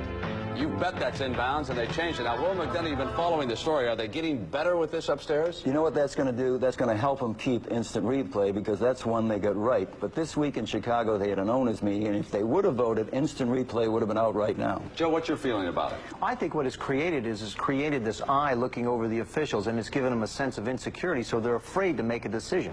All right, so in the score down there right now, San Francisco 10 and Atlanta 3. New Orleans and Tampa Bay, and a running back for the Saints has exploded in this game. Formerly, he starred at Washington State. His name is Reuben Mays. He's carried the ball 17 times for 128 yards, and their 2 touchdowns. They lead the Bucs 17-0. New England, no trouble at all. What a terrible year this is for the Pittsburgh Steelers, 24-0 there at the half. Houston and Cincinnati, the Oilers have just struck to close to within 7. Boomer Esiason has thrown a touchdown pass of 37 yards to Collinsworth for the Bengals in that game. Cleveland and Green Bay, it is 14-3, and we want to ask Joe Theismann about Bernie Kosar as a quarterback. Well, Bernie Kosar is starting to develop as a quarterback simply because when he came out of school, he hadn't had an opportunity to work in the National Football League. It's a different world. He's now getting more comfortable in his system. He's getting more comfortable with the people he plays with, and the results are touchdown passes. Joe, what about Vinny Testaverde down in Miami? What do you think about that? I think Vinny Testaverde could be one of the best to come along. You know, we've talked about the Elways and everybody else. He's going to be right in that category, I think. All right, so Kosar, out of the same school, has them ahead right now. The Bills with Kelly, 17-6 over the Colts. They have gone to the half there. The Raiders down in Miami, raining hard at the start of this game. Marcus Allen is back for the first time in 3 weeks. He scored twice. It's 23-7 Raiders with the lead there. And the shocker, I know you people in Chicago are having difficulty believing this one, but not those up in the Twin Cities. I mean, it's ambush time up there with Jim McMahon on the sideline. The Bear offense does not move the ball. And meanwhile, Tommy Kramer has had the hottest gun in the National Football League. He leads the league in touchdown passes with 15, 1 of 2 that he threw in the early going, and Mike Ditka knows it's going to be trouble. Now, the fridge gets nailed here. This is a nasty little face mask penalty when he throws the running back down, and down came the flag for 15 points. And then Kramer went to work, and he picked up Anthony Carter. Joe, what about Tommy Kramer and Anthony Carter? Well, Tommy Kramer has mentioned the fact that they've missed the speed that Anthony Carter has as a wide receiver. That's been the one thing that offense has lacked. They're starting to play real well now as a unit, and the addition of him is going to help tremendously. Now, there was a great athletic move here by Greg Coleman. I mean, that punt was blocked. That was going to be a touchdown or a safety for the Bears. He got it out of there for 16 yards. They went down, and they kicked the field goal. We saw Tommy Kramer leave the field and go to the locker room. Will, what was his problem? It looked like he got sacked right before the half, and he got up shaking his right arm, and as he walked in, he was shaking his hand. So I'm going to have to see what happens in the second half. So I guess his shoulder was injured just before they left the field. All right, well, they'll keep us up to date out there on that. What about the Bear offense, Will? Well, the Bear offense has sputtered because it had only like 20 yards passing in the first half, and Fuller simply hasn't done the job. Okay, so that should be a great second half coming up. 16-0, the Vikings with the lead right there. Bears haven't lost a division game since '84 to the Packers. Redskins lead the Cardinals 21-7. They've gone to the half there. Dallas and Philadelphia. Every time Buddy Ryan plays a team that the Bears defensed well last year, he comes up tough. And right now he's got the Cowboys held to 1 touchdown. We'll continue right after these messages from your local stations. The Metrodome in Minneapolis, sellout crowd, and the Vikings with a 16-0 lead. 2 weeks ago when they were shut out, the Vikings 23-0. You can see as you look at the statistics why they were. And you pointed out that first down, Hank. That is startling when you see what they've done today as opposed to 2 weeks ago. Yeah, it's really amazing how unproductive they've been on 1st and 10. The other thing is, you know, they don't have Peyton in the game. You see, he's only had his hands on the ball 5 times in the first half, and he has to be able to be involved in a game a lot more than that. Of course, I mentioned earlier they only have had the ball half as long as the Minnesota Vikings, and they really have to do something, make something happen on this drive in the beginning of the 3rd quarter. Hank, the thought goes through your mind, are you tempted somehow to get McMahon back in there? Well, that's a very debatable thing. It's tough, you know, when a quarterback or a player says, I don't think I can play, and I don't think I want to play. You know, you have to really study that carefully, and especially with a two-game lead. Why you figure, well, if we put him in the game and he says he's not ready to play and he gets hurt, then he misses another 3 or 4 games. So what have you done? You prolong the problem. This way he'll miss this game and hopefully be back next week, be back in business, and they're still in first place. So there's a lot of things to consider. Next week it's Detroit at home for the Bears. Sanders and Gentry back as Chuck Nelson gets into this one very well. It's going to be Sanders. Sanders to the 22, and Chicago shut out in the first half. Will set it up there. Carl Hilton down the field to make the stop. In that first half, we had 3 guards alternating as Mike Ditka wants to give Kurt Becker a chance, and so he boards along with Thayer been alternating there. Look at this. 85. Lost 38-24. Of course, that was the only loss they suffered last year as they posted an 18-1 record. You know, the amazing thing about the Bears really at this stage of the game, you know, they're only 2.5 plays from being back in the game. The way they played, it's a wonder they're not farther behind. From the 22 now, Eddie goes in motion. Here's Payton. You talked about getting into the game. Here he goes. And Payton very resourcefully gets out to the 27-yard line. Scott Studwell, who the last 6 years led the Vikings in tackles, made that one. Interesting thing about Payton, we're going to see here a segment on his Walter's line. Yeah, let's take a look at that. Well, he calls Covert the stabilizer, Bortz the strong man. He says Hilgenberg worries about everything. Led the Vikings in tackles, made that one. Interesting thing about Payton, we're going to see here a segment on his Walter's line. Yeah, let's take a look at that. Well, he calls Covert the stabilizer, Bortz the strong man. He says Hilgenberg worries about everything. Thayer's a balancing factor. He'll take the opposite view of everything. And Van Horn's a mediator. That McMahon will go to Van Horn and he mediates between everyone else. And I asked Walter to kind of thumbnail his offensive line, and that's what he came up with. Here's Walter again. Well, you called this, coach. They want to get him in the game, but that didn't develop. As he slips and goes down and loses some yardage on the play. You got to get him in the game, but you got to block for him. You know, and that time there was no blocking. The other thing about Payton, I started to say a minute ago, we got off on the other thing there, but and I asked a lot of the great backs in the league how many times they would like to carry the ball if it was an ideal situation. Eric Dickerson says 30. Earl Campbell said about 30, 32. Walter Payton said 60. Then he laughed. He said, but really and truly, I said, well, the other thing, how many times you have to carry the ball to get really loose and get involved in the game? All the other backs said 15 times. Walter said, as long as I hit somebody or get hit, I'm ready to go anytime. I don't have to carry the ball a special number of times. On a 3rd and 6, Fuller, and Walter can't hang on. There's a penalty flag, however. He was just about to the first down marker when that ball arrived there. Millard is pointing this against the Bears. Number 34 is declined. 4th down. Well, Walter was pushing off, jockeying for position. So Tommy Kramer now will get a chance to come back on the football field. He was warming up. We were told he suffered a slight twinge in that injury area, which is his right chest just below the collarbone. But boy, the way he played, he ought to get hurt more often, huh? Yeah, I guarantee you, there's no way you get him out of this game. Here's Buford. Buford hits a beauty. Passes back, calling for the fair catch, and he'll take it to the Minnesota 30-yard line. That's a 44-yard punt. Now, wait a minute, another penalty flag. Bob Schnelker ready to send in his offensive core, directed by Kramer, but let's see what the penalty's all about. Don't forget, game 2 of the doubleheader coming up. Most of you will see the Giants in Seattle. Those in Michigan will see the Lions and Rams. And again, Minneapolis will not receive game 2 due to our NFL contractual commitment. Had a little altercation that time between Hilgenberg and Walker Lee Ashley, and that's what this penalty's all about. Personal foul, number 58 offense during the dead ball. 15 yards, 1st and 10. So they will move it back to the 15-yard line.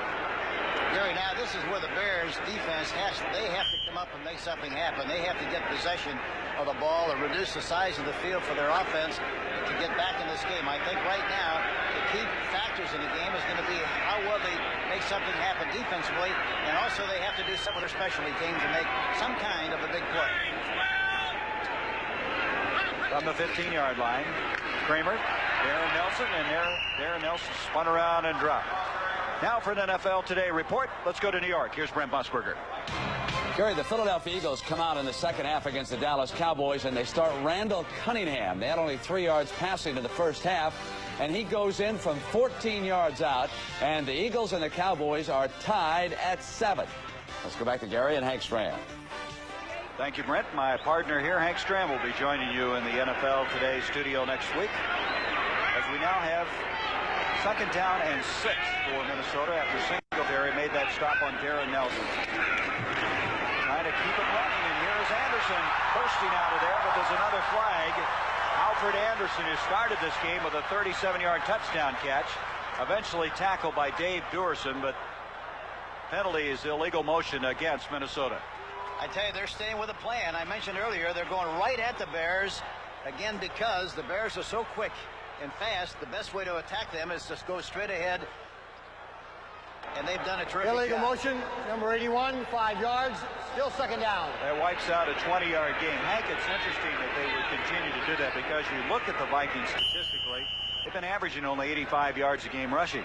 Well, if you're not careful, you try to go sideways too much and you pull people, and by the time you get where you're supposed to go, there's a leak and you get involved in losing yardage. You're going straight at the defense like they're doing today. There's not much can happen except, maybe no loss at all, but you're not going to lose yardage on that kind of a play. They've had some success, and that makes your running game go, too. Well, they're smart enough to stay with it. That's the important thing.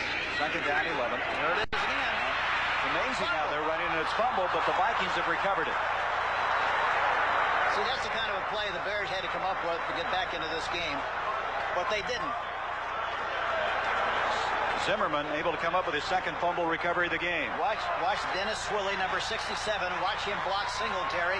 Here he is. He gets a good angle on him, smothers him, and the back goes right by him. The back is Rice, by the way. Yep, and Pinsik makes the tackle. Hank, you just don't see that happen to the Bears very often, do you? Where there's that big of a hole up the middle. That's just not characteristic of Chicago at all. No, it really isn't. But again, I don't know how many people. I haven't seen the Bears play that much, but I think that I don't know how many people have really gone right at them like the Vikings have done this afternoon. First down. Minnesota now has 100 yards rushing. I don't think many people figured they'd get to 3 digits today. This time, not much going. Anderson grounded. You think all the controversy, Hank, wearing on the team a little bit, does it distract you? You can talk about that all you want to, and I think you have to say, normally they're professional people, but they're still people. And you can't use that as an excuse to lose. You got to somehow, some way find a reason to win. But in this particular case, you get controversy consistently. It's got to have some kind of a negative effect on your football team, and eventually it'll show. You don't want, in spite of that, you still have to do something to win, but right now the Bears are not doing that. Second down and 9 yards to go. Coming after it. Kramer reads it. Out to Nelson. Beautiful catch by Darren Nelson. That's one of the toughest catches to make in football. Locating that over your shoulder, running towards the sideline, and Nelson was equal to it. 22 yards. Man for man on Wilber Marshall, and again, the key is, look at their blitzing. Singletary's coming, but he still gets the ball over the top. A beautiful throw. Wilber Marshall is covering on the play, doesn't get it done, and the Vikings come up with another big play. 22-yarder. But here again, this is what you want. You want to get a fast back on a linebacker. And this is exactly what he does. Look at the blitzes are picked off, and he throws the ball beautifully right over the top of Wilber Marshall, who falls into play, and another first down for the Minnesota Vikings. Kramer now 201 yards passing. Darren Nelson skipping around, may have gotten a yard for his effort, and that's all. Bring up a second down, virtually 10 yards to go. They always felt when they drafted Nelson #1 that he would give them that great breakaway possibility. But their running game hasn't really matured to the point where he's been able to put up the big numbers. However, last year he did gain 800. And today he's done a little bit of everything, Hank. He's tested the inside, showing his courage, and showed the ability to get outside as well. He's like trying to catch a minnow in Lake Michigan. How about Minnesota? They've got a lot of lakes here. Yeah, but I can't say them. Too long. Second down. This time stuffed. Hampton's there. Otis Wilson is there. This telecast is presented by authority of the National Football League and is intended for the private use of our audience. Any rebroadcast or the use of this telecast without the express written consent of the Minnesota Vikings and the National Football League is prohibited. So at the 50-yard line now, it's third down. Seasonal average, you can see the Vikings have surpassed that. Averaged 9 yards on third downs today, and they're 5 of 7 on conversions. And here we go to another third down.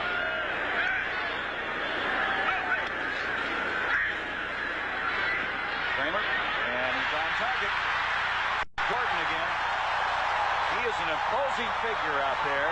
He's got a first down to the Chicago 32-yard line, an 18-yard pickup. Steve Jordan, number 83. There you see him coming into the middle area, gets off the ball again without anybody disturbing him. Singletary runs beyond the area, finally makes the tackle. Steve Jordan played his collegiate football at Brown. They call him Ivy. Yeah, he's extremely bright, obviously, coming from the Ivy League. Best kept secret in the National Football League. He didn't make the Pro Bowl, and they really squeaked about it, as you would say. Well, on the coverage that time, they were in a zone that time, and he hit the open area between the linebacker and the defensive backs. That time, they were not in man-for-man coverage. Kramer being flushed out by Hampton. He gets rid of it, and they're going to rule it down there in the grasp. Almost intentional grounding on that one. To a man, everybody we talked to yesterday on the Chicago team, they said we thrive on adversity. We're motivated by adversity. And let's see if they respond to the adversity in this game from here on in. Look at the pressure. Look at Hampton coming from the outside and finally puts a squeeze on him and gets the sack. Dan Hampton, number 99. That's the first sack for the Bears. The Bears were tied with Denver for first coming into this game with 24. On the other hand, the Vikings with 4. Hampton said at the start of this year, Hank, this is going to be his best year. It's the first year he's entered a season without knee trouble. He's got some of those steps back that he had lost earlier. Putting the good pressure on, trying to lead this team from behind, trailing 16-0. Barrett Nelson on his 2nd and 25. And he'll get to about the 45, and that's all. That's Singletary and Wilber Marshall. Marshall, who was doubtful to play today, having to play a lot because Al Harris was hurt early in the game. It's going to be 3rd down and 21. People wonder about that 2nd and 20 call. Why didn't they throw the football? But really, realistically speaking, what they want to do is not take a chance and coughing the ball up and going back in the pocket and throwing an interception and letting the Bears get back into this game. They want to do it the hard way, make them earn everything they get.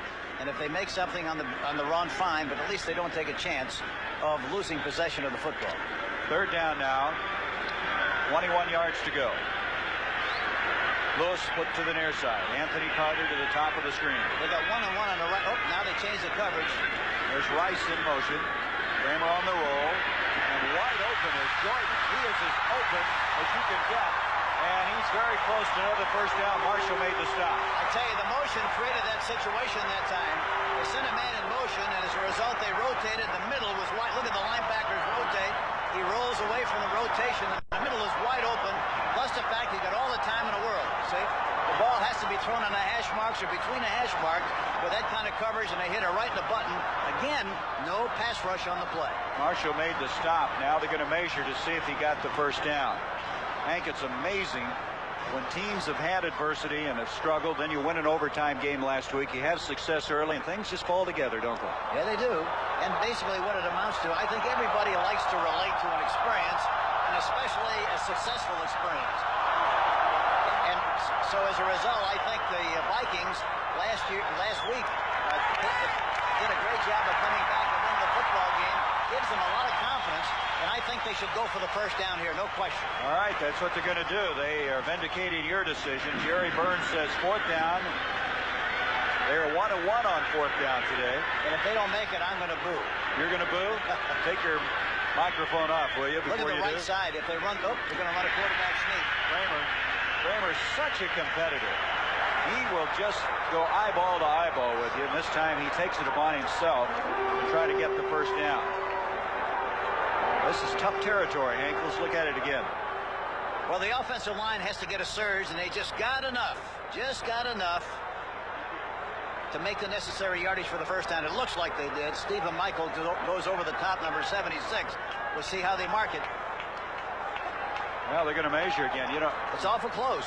Visiting with Kramer, as you look at him, I was so interested, Hank, as you watch again the replay.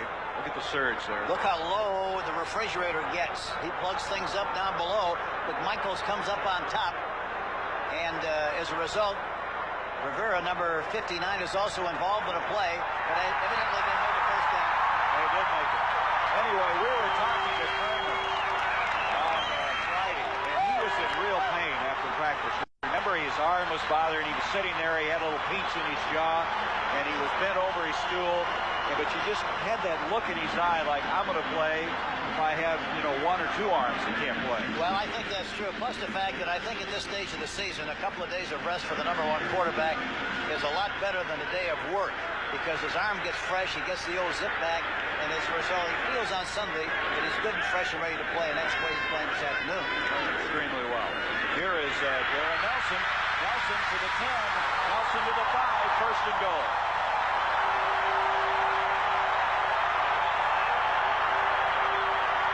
Nelson coming up lane after that 16-yard run, and I don't think I've seen teams pick their way through the middle like this club is. Look at the way they're coming off the ball. Look at the block they get on the refrigerator. Look at the way they push him back. He cuts beyond that block, underneath it, and scampers all the way down close to about the 7-yard line. Great blocking at the point of attack. And Richard Dent finally made the tackle, number 95. But to get back to my point, Hank, it'd be a long time you'd have to go back to see teams running up the middle this effectively against Chicago. Well, they're doing it very, very quickly and very efficiently. First and goal outside the 5. Brown will get inside the 5, and that's all. Second and goal there. Singletary again on the stop. The Vikings are not pulling linemen very, very often, except on a trap. That time they tried to run a counter trap by pulling the left guard, and you saw what happened. There's a leak if you're not careful by pulling people, and that's why they've been so successful. Look at the puller pull, and watch the counter play, which takes a little time. By the time he gets into the hole, Brown gets into the hole, it's all over. They cave it in. And that's what happens usually when you pull against the Bears, because they're so aggressive and so quick. From the 5, second and goal there. Kramer stepping up, little wide, and the offensive tackle, David Huffman, the tackle eligible on that play, I assume, couldn't come up with it. No, he lines up on the side as a tight end, Gary, in this formation, so he is eligible. He's a regular. He has to report, however. And look, he's wide open. Here he comes, number 72. And he had to reach for the ball. And for a lineman to make that kind of a catch is very difficult. You got to hit him right at the numbers so he can use his body and also his hands to catch the ball.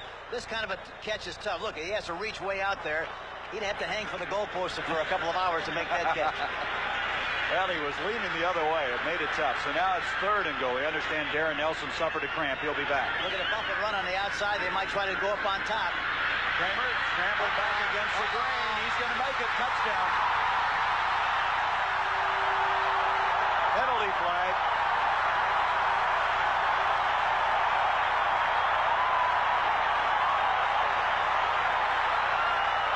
Singletary is down on the play.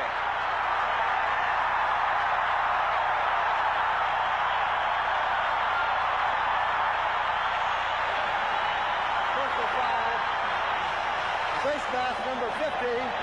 Touchdown counts will be penalized on the kickoff. Penalized on the kickoff. Well, Singletary with a face mask violation, but also sustaining the injury. Let's see if we can pick it up, Hank. I just can't understand why the Bears haven't done a better job of containing the quarterback, Kramer. See, he rolls to his right, then comes back to the left, and he makes the play, goes into the end zone. There's Singletary. Watch him. He grabs the face mask, and in the process is injured on the play himself. I don't know what happened. Here again, look at this. Now look at Dent coming from the outside.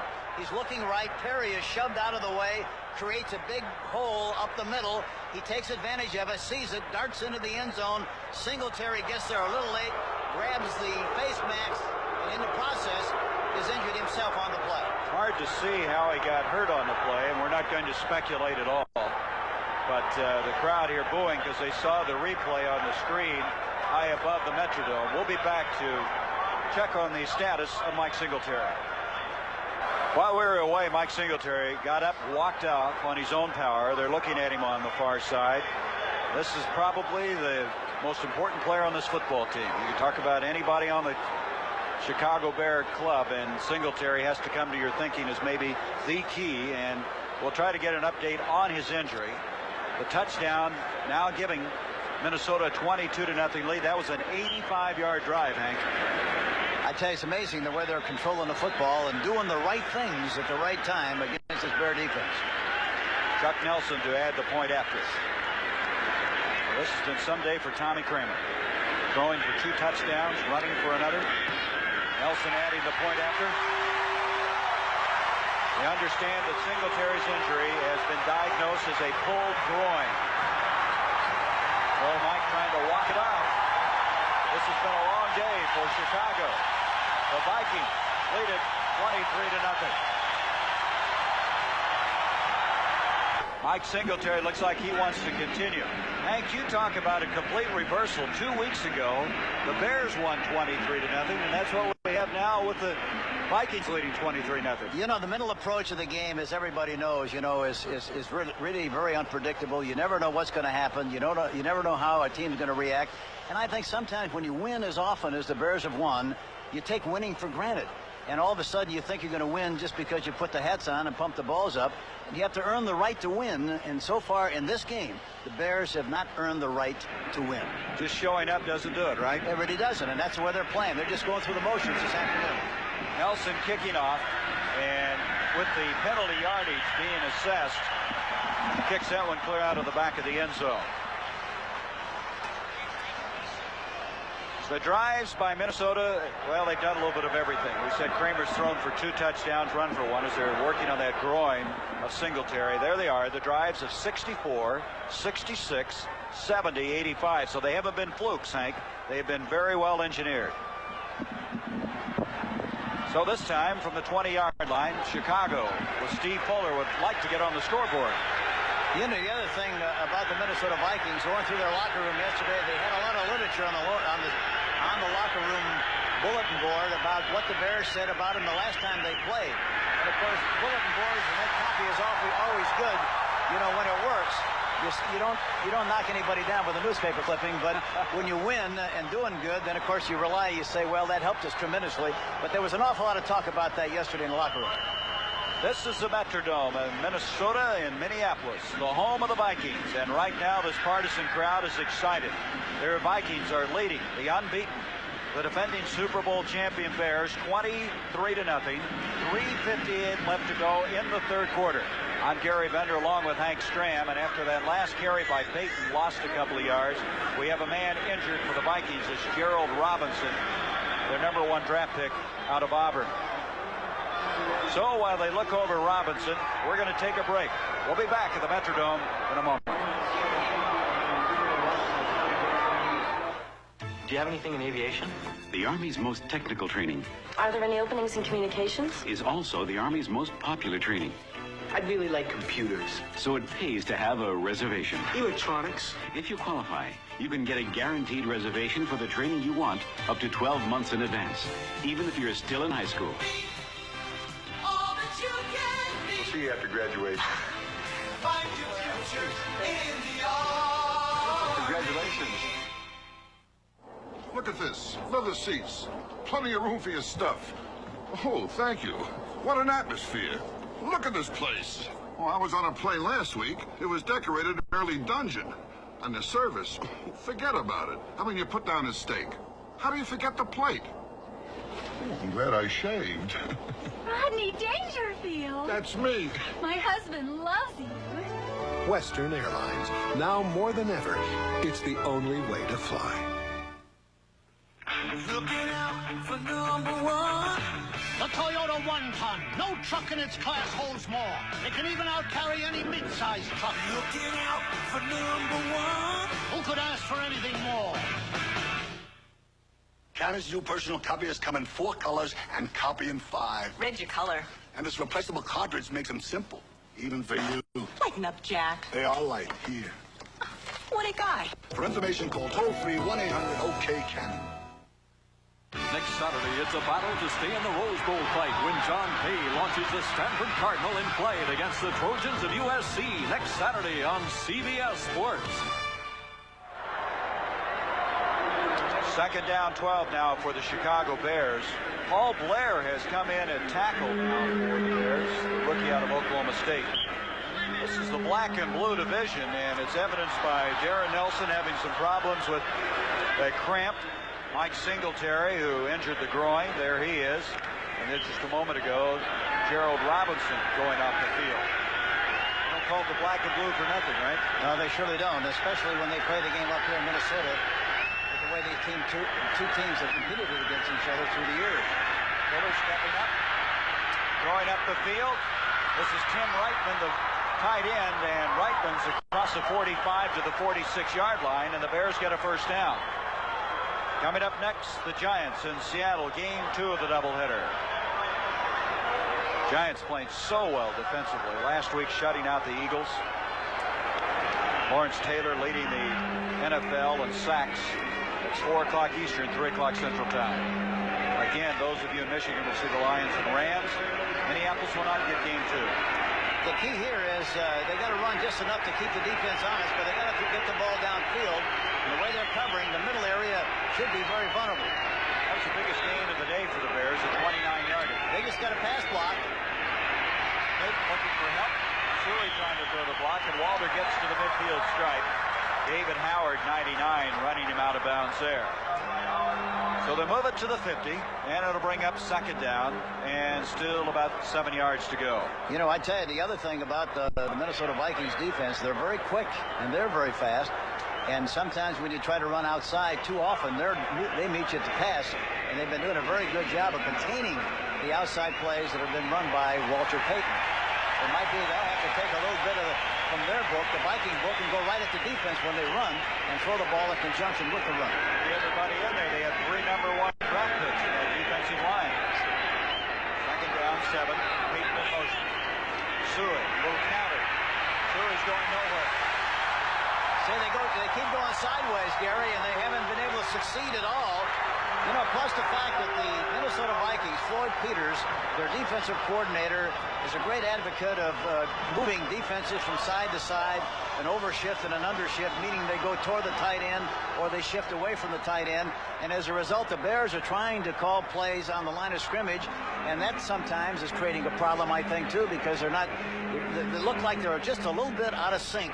They're not doing things offensively nearly as efficiently as they normally do, and maybe that's the reason. Boy, that's a graphic picture of what's happened today. Singletary. It's been a long afternoon for Chicago. Third down, 11.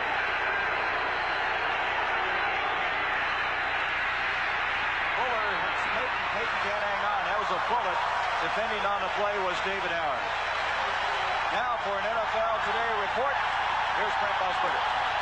All right, Gary, the Dallas Cowboys come back. They go 53 yards to Tony Hill. That sets up this 16-yard run by Tony Dorsett. 14-7 right now.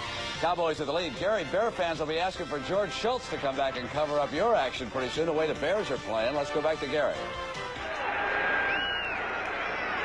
So the defense of Minnesota holds, and Buford has to punt the football. Handling for the far side, and they're going to mark it at the 25-yard line. The Vikings with the football, and it's been all Minnesota today. 28-yard punt that time. A new quarterback, Wade Wilson, will come in. Tommy Kramer may get the rest of the afternoon off.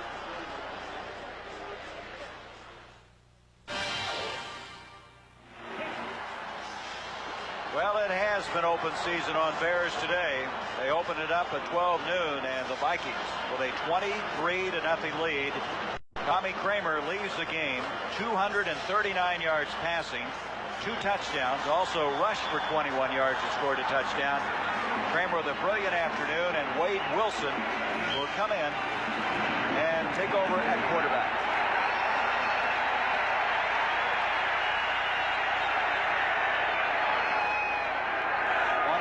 Left to go now in this third quarter. Continue to establish that running game. Alden Rice carrying the ball. Next Saturday, college football on CBS. Stanford, John Fay, the brilliant quarterback, against Rodney Peete of USC. Those of you in Kentucky will see Clemson at North Carolina State. North Carolina State pulling out a 1-point win yesterday over North Carolina.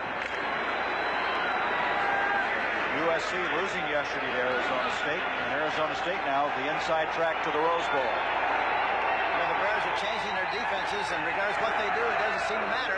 They continue to make yardage. That time they plugged it up pretty good. They were in a 46 defense the preceding down. That time they switched to a 4-3 and did a good job of reacting to the ball and making a play. McMahon, who obviously is not enjoying the afternoon, along with Mike Tomczak, the number 3 quarterback. And there's the guy who's just had everything go his way. He's capable of big numbers, and today played flawlessly. He's had a lot of big games here at Minnesota, and he's very capable, as you mentioned. He's as good as they come when he's hot. 3rd down now, 5 yards to go. Here comes the blitz, and it pays off. Otis Wilson storming over the back of Wade Wilson. That's the 2nd sack of the game now for the Bears. As you see, 31 seconds left in the quarter. That's the only way they're going to get back in this game, Gary, is for the defense to make something happen, to make them cough up the ball, get a fumble recovery, get an interception, block a punt with their specialty teams, get a punt return back. They've got to do something in the defensive area of the specialty teams to get back in this football game. Well, that's been their personality, Hank, all the time. This is the first punt now. Coleman had one earlier, you might recall, and a bad snap ran for a 1st down. Boy, look at the middle there. They're certainly going to kick it, but look at all the room in the middle. Coleman. Back is Lou Barnes, and Barnes makes the fair catch at the 33. There's another penalty flag. Seems as though we can hardly have a punt without a penalty flag. That was a 40-yarder, but illegal procedure will be recorded against Minnesota. Now, we've had time expire here in the 3rd quarter, but let's sort this one out.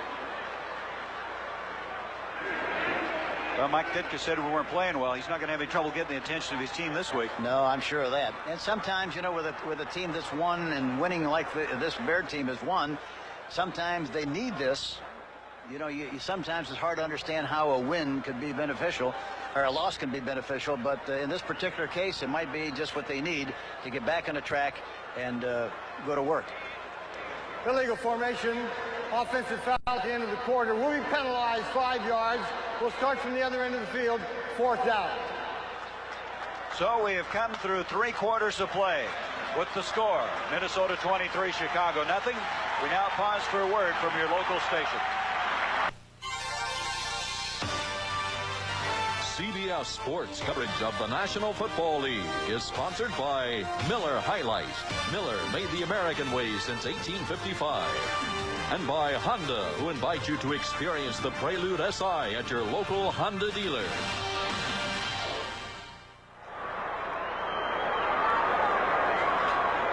As we come back to begin this 4th quarter, Minnesota with a 23-0 lead, and not only are they dominating on the scoreboard, but the Vikings are dominating in every phase of this game. The statistics at the 3-quarter mark are just startling, and we're going to bring them to you and show you how completely Minnesota has dominated this game. Watch Coleman now. He takes five yards to get the ball off. Watch this.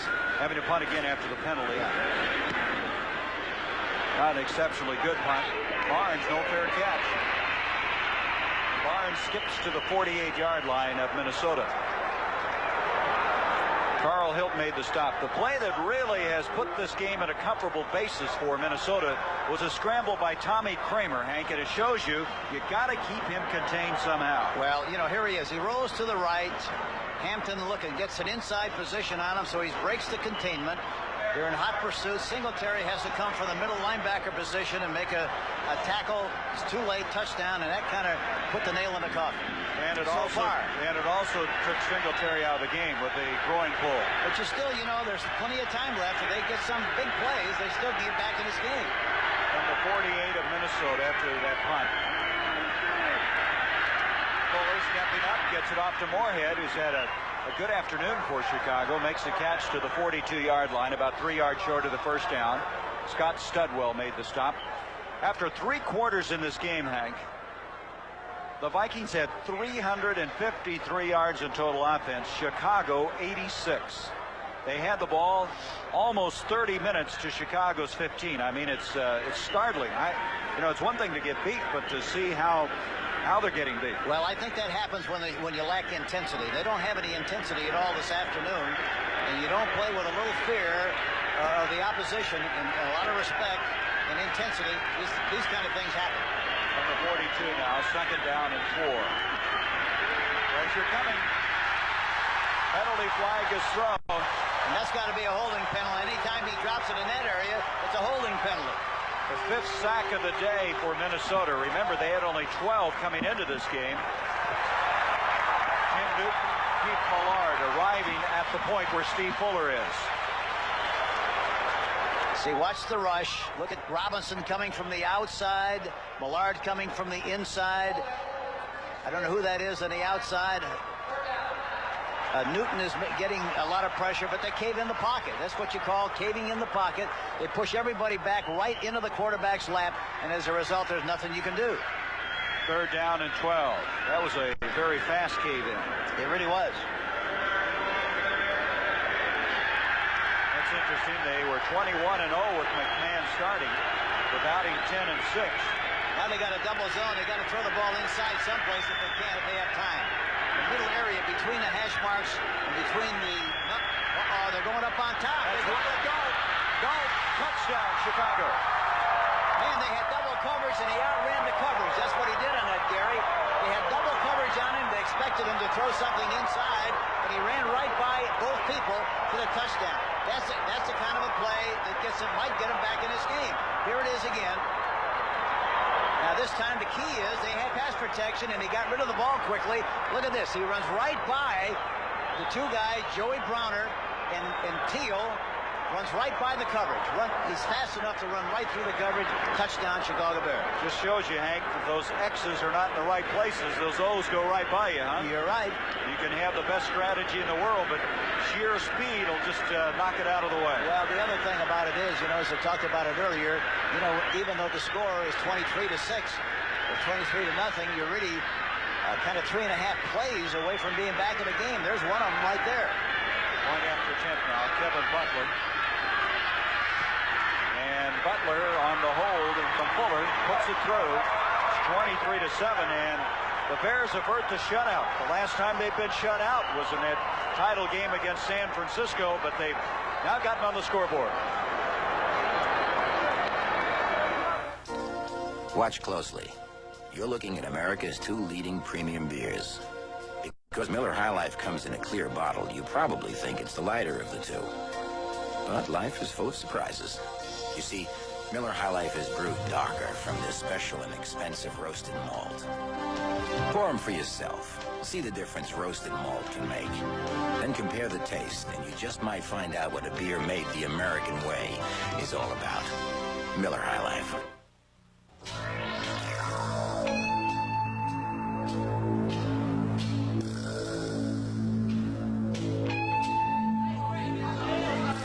Introducing Wendy's new Big Classic Hamburger. This is the good stuff. The soft Kaiser bun, the fat tomatoes, This is the good stuff. the fresh toppings, the beef. This is the good stuff. Wendy's new Big Classic. This is the good stuff.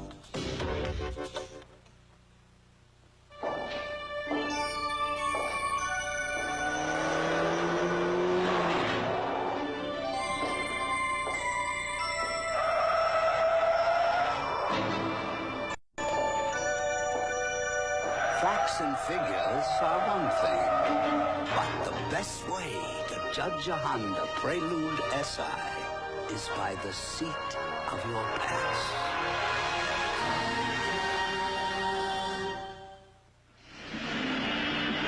Well, Coach, you said it. They're now, what, 2.5 strikes away? 2.5 plays away from being back in the game and winning the game, because really, if they get 2 touchdowns and a field goal, it's 24-23.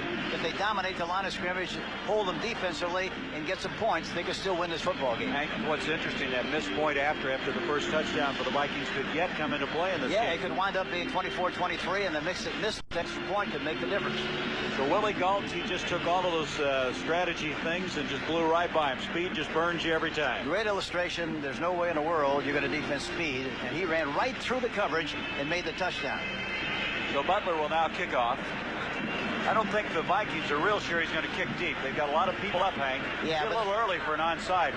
No way they can kick onside. They got to kick it deep and hope for their defense to do a good job. I don't think they can possibly kick the ball short. They're not going to try to do that. They're going to place it, though, in between. There's a big gap in there. Best picks it up, and he's dropped immediately. Excellent coverage that time. That is Tom Sanders, number 20, who got down there almost as quickly as the ball. But that's the first time, really, they looked like they were really on the attack and aggressively going down on the kicks. So from the 16.5, the Vikings now. Let's see. Wilson will stay in at quarterback. They wanted Kramer to rest that injury, the bruised chest below the collarbone. So Wilson will try to stem some of this momentum to start to switch a little bit. Still a lot of time. 13:22 left. All the time in the world left for them to get back in the contest. 50-yard touchdown pass to Galt changed the complexion. They got to deal with some big plays defensively here again. Wilson to Carter, and Anthony Carter has a first down.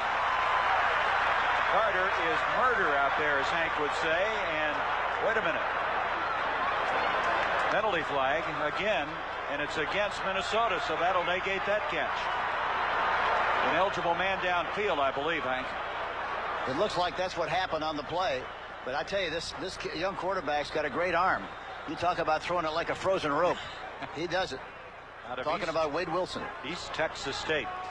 Well, Carter gives you that extra burst, that extra dimension. Eligible player downfield, number 76, half the distance of the goal line, still first down. That's Tim Irwin, their right side offensive tackle. But the thing about Carter, Kramer calls him the ghost because he disappears and reappears almost in a ghost-like fashion with that speed that he has in the open field. And then, of course, once he catches the ball, he's like trying to tackle a puff of smoke.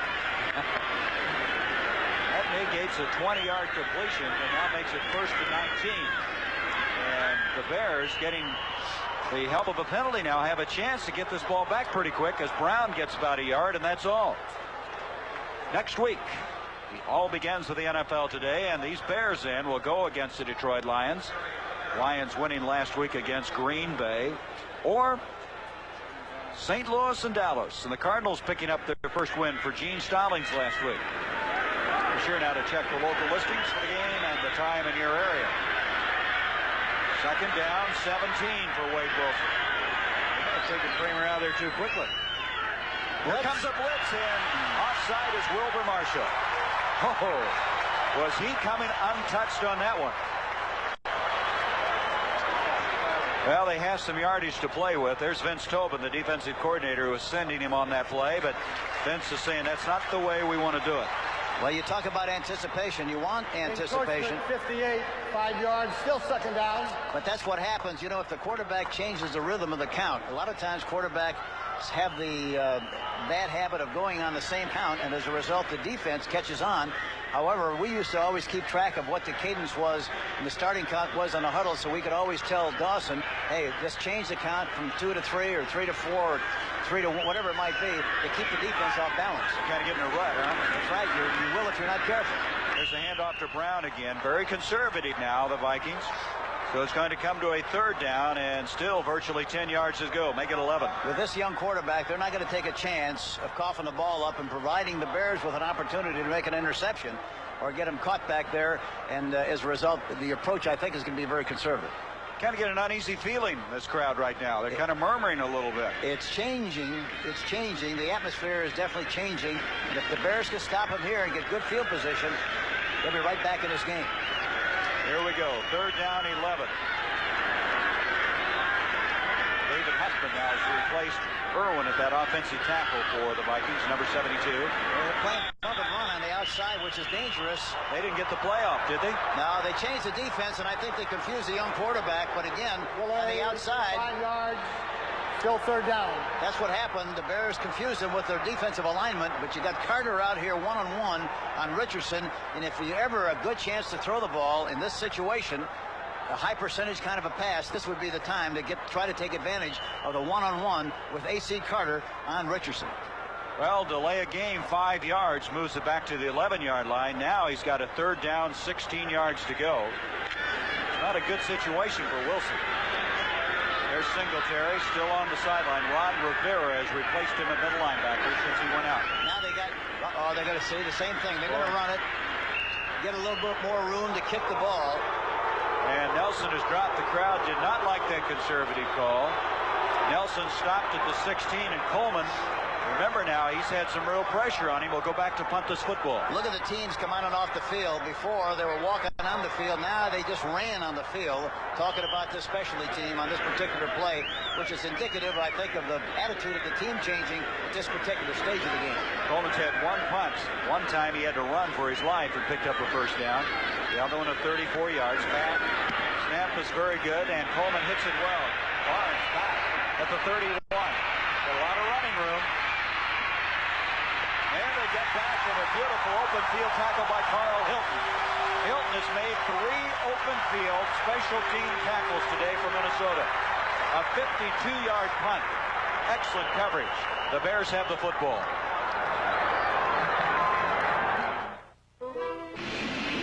Gary Bender, Hank Strand, the Metrodome. You see the score, you see the time left, and you get the idea that Chicago still thinks they can win this football game.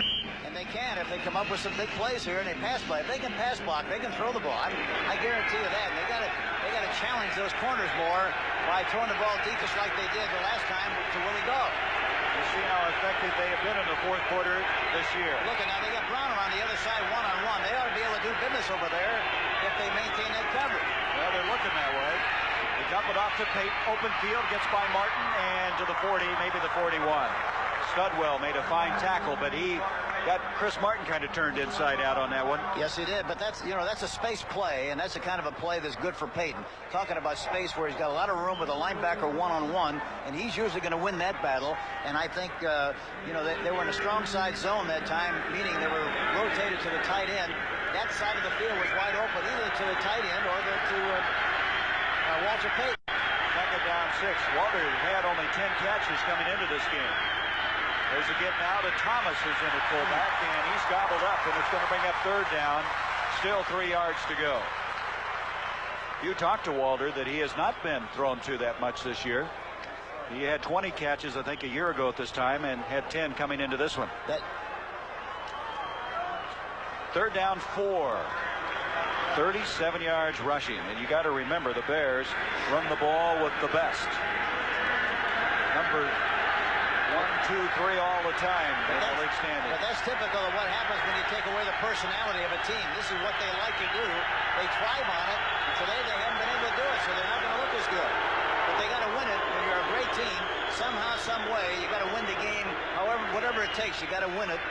Maybe a different way with a passing game. There's 3 ways you can win the game, Gary, with specialty teams, defense, and offense. And if you win 2 out of the 3, you're usually going to win the game. So far, the Minnesota Vikings are winning 2 out of the 3 because they're doing a great job offensively and a terrific job defensively. I thought you coaches won it in the locker room. It all depends whether you win or lose. Who gets the credit? Here we go. Fuller asking for quiet. It's noisier than it was the previous time. He's asking for assistance from Jim Tunney to back away. This is becoming a major problem in the National Football League in these dome stadiums that holds the noise in. I think the other thing at this stage of the game, I think it would be very important for the Chicago Bears if they're going to throw the ball, just go up there in a quick count. You don't have to worry about any counts then. Just say we're going on shift or wherever the first sound is and get it off. They don't get it here, Hank. They go for it on 4th down. That's a good possibility. Yep. It's 42-yard line. 8:57 left to go in the game. 23-7 Minnesota. Coming into this game, the Bears, the number 1 rushing team, averaging 183. Number 3 in total offense. Just getting on the scoreboard once on the 50-yard touchdown pass to Willie Gault.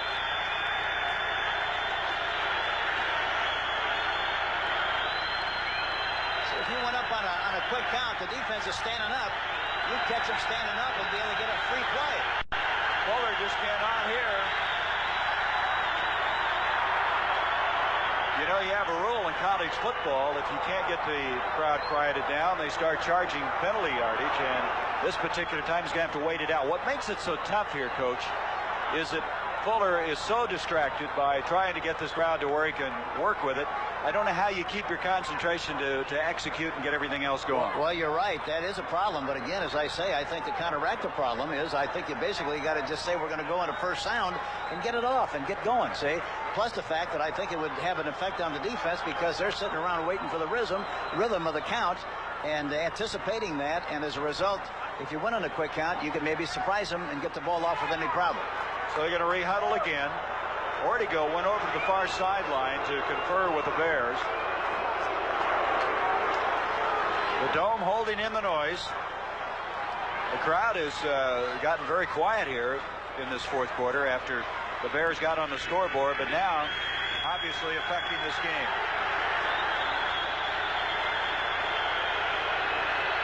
See, look how slow the Vikings get down because they're anticipating a count. Boy, one of the backs in the flat would be a good play. Inside, good. He's got him. Ortego, and Ortego has a first down catch to the Minnesota 40-yard line. Studwell made the stop. Good shot. Yards. Good shot inside, and again, that time they were in double coverage, and as a result, the middle area, between the hash marks especially, is a vulnerable spot. Ortego having a strong afternoon. As you recall, he was brilliant in the other game with the Vikings, catching 6 for 157 yards. That 19-yard pickup just inside the Minnesota 40. Fuller again going over the top. Ortego, and he's covered very well by Hope. That'll stop the clock with 8:19 to go and bring up a second down and 10. Giants in Seattle coming up next. The Giants, after losing their first game of the year, have rolled through to win their last 5. Those of you in Michigan see the Lions and Rams. And again, I hate to keep pounding this into you, but you people in Minnesota and Minneapolis will not receive game 2 due to our NFL contractual agreement. 5 sacks on Fuller, but he's still been able to throw 10 of 17 for 153 yards and a touchdown. Second and 10.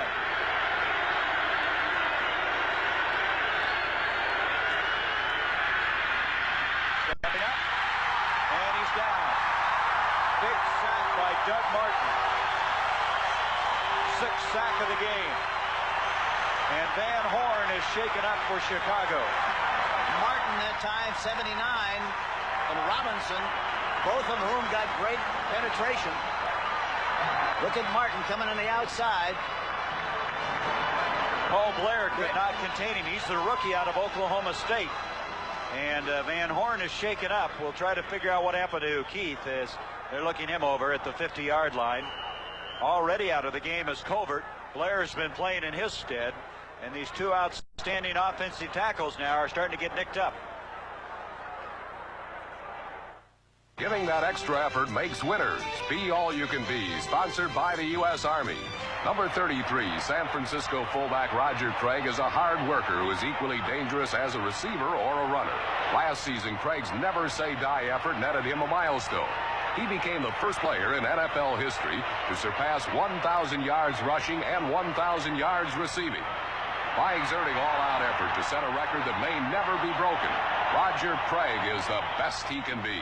As Keith Van Horn now is up walking around, he's been replaced by Kurt Becker. Becker showing his versatility, can move from a guard, will now play the tackle spot. So both starting tackles now, Covert and Van Horn, are sidelined. We have Paul Blair, the rookie, 4th-round draft pick out of Oklahoma State, and this man, Becker, 79, starting at the tackles now. Becker was hurt a year ago in the Metrodome, hurt his knee and was out for the whole year. Come back this year and is playing the guard and tackle spots for Mike Ditka. 3rd down now, 16 for Chicago. They've given up 6 sacks, which matches how many they've given up in the first 6 games. Lou Barnes in motion. Fuller, pressure coming. Tim Newton, 96. The icebox. Cupping Fuller. Boy, I tell you, he's like a destruction ball coming through there. He's low slung, strong, and Jerry Burns said I'd put him up against any other lineman in the league in a 40-yard sprint. Watching numbers 96, the left tackle. Watching him come up the middle here now. He's got great leverage, low slung, and there he is. Comes up high and makes the tackle. Here's a body slam. What really made that work, Hank, was Robinson and Martin put the pressure on outside, and here comes Newton up the middle. And so Buford has to get rid of the football. And we have another penalty flag. Why not? It's a punt. You expect that, don't you? But illegal motion offense. So that's going to be against Chicago. Hank, one thing you got to know, the Vikings knew that Covert and Van Horn are out of there. So you got to make hay while the sun shines, right? That old expression, and they did. They came after him. But the way they played all afternoon, Gary, you know, it didn't seem to matter who was in there. The way they rushed the passer, the way they controlled the line of scrimmage, it was awesome. Look at that. 7 sacks after 6 of the first 6 games. Yep. Steve Fuller is going to have a very, very stiff and sore Monday. There's the icebox. We mentioned that he was the Sports Illustrated Defensive Lineman of the Week for his play last week against San Francisco. 286 pounds. They list him at 6 foot. He had 11 solo tackles, 6 assists, and a sack last week. He came up with just this last sack. He's a snootful. There's no question about that. Best on the fair catch, 18-yard line, 7:41 left, 39-yard punt that time by Maury Buford. And so the Vikings protecting this 23-7 lead and protecting it with some outstanding defense on that last series. But you get the feeling the Vikings need to get their offense back on track now. Hank, take some of that pressure off the defense. Well, I think they're going to be satisfied to just try to control the clock as much as they can, not make a mistake, kick the ball, and let the Bears play with it. But they're not going to try to reduce the size of the field for them. I guarantee you that. Well, you called it very conservative. Darren Nelson picking across the 20 to the 22-yard line. It's awfully hard, Hank. It never ceases to amaze me how tough it is for teams to protect leads. They get so conservative, they start going into their shell, and more often than not, it backfires on you. Well, I think in this particular case, it's kind of justified because they got a young quarterback. If they had Kramer, they might have used a different approach, but why gamble? Why take a chance? Because you're ahead in the ball game, and you don't want to, again, provide the Bears with an opportunity to get an easy score. And that's what the mentality is at this stage of the game, I'm sure, with the Minnesota Vikings. Darren Nelson, 58 yards now, 13 carries. Second down, 6, and they're going to come out of there, and very close to a first down is Ted Brown. Going to bring up third down, about a yard to go. The veteran Brown, 8th-year man out of North Carolina State. He's had some brilliant games. He had 179 yards in 83 in a game, and in 81 he caught 83 balls. They like him, Hank, for his versatility, and he's very bright. Yes, he is. He adjusts well. And of course, you know, with the adjustments and all the things you have to do on the route, on the move, why, that part of it is very important. Third down, a yard. The Bears need to stop him here. Everybody jumping up on that line of scrimmage. Wilson, and I don't know, good second effort. May have gotten it. That's just a beautiful job that time. Eddie Brown. Yep. And to the 30-yard line, first down. Watch it now. The surge on the left side of the offensive line. They get a good push. And watch Brown, who is a better performer. He gets nailed here, but he maintains balance and backs his way into the secondary, beyond the line of scrimmage, I should say, for the necessary yardage for the first down. You see Darren Nelson, he just threw his body into that. And again, he's not very big, but it might have been the difference. Brown following him through the hole for the first down. Here comes the blitz. Did they get back? Nope, penalty flags. Boy, Wilson got back because Otis Wilson hit him. But I think they were offside. Yeah, they definitely were offside. And at least it looked like they were from here. Their timing's been off, hasn't it, defensively? That's well, you know what they're trying to do? They're trying to conceal the blitz as long as they can, and then they predetermine when they're going to go, and they have to wait. They have to wait for the snap of the ball. They're trying to anticipate the count, and they're missing the count. That's what's happening. Offside defense, number 55, 5 yards, still first down. But you talked about how they struggle defensively, and I think characteristic of that is their timing. It hasn't been what it usually is. Because when they come after you, you feel like the whole roof is caving in on you, and you don't see it coming until the last second. But today it has not been disguised that well, and their timing has been off. You know, I was talking to Jim Dooley on the field before the game, and he even said, you know, this team, we don't really have a consistently solid, sound offensive personality. We rely so much on the defense to get the job done for us. If they don't get it done, we're in trouble. And it wound up that, you know, we were just talking, but it winds up being he was very prophetic because that's exactly what happened here this afternoon. The defense didn't play like they normally play. Brown on that 1st and 5, picking up 2. Next Saturday, mark this down, the Trojans of USC. Rodney Peete. It's an outstanding scrambling quarterback, and John Pay. You'll see him playing in the National Football League in the tradition of great quarterbacks at Stanford. Or some of you will see Clemson against North Carolina State. Clemson coming on strong after an earlier setback in North Carolina State with a 1-point win yesterday over North Carolina. Second down, 4. Nothing doing this time, and it's a third down. Line of scrimmage to 35. Alan Rice carrying the ball, and he just disappeared from sight. Well, this Minnesota team, if they hang on and win here, they'll move a game within Chicago. They'll go to 5-2. Next week they play the Cleveland Browns here, and Jerry Burns' team is very much in the title picture, and obviously, for nothing else, a wild card spot. And if they were going to play Cleveland, they'd much rather play them at home. Naturally, they'd rather play on synthetic turf than grass. 3rd and 5. Jerry Burns, love to see that clock tick away a little faster, I'm sure.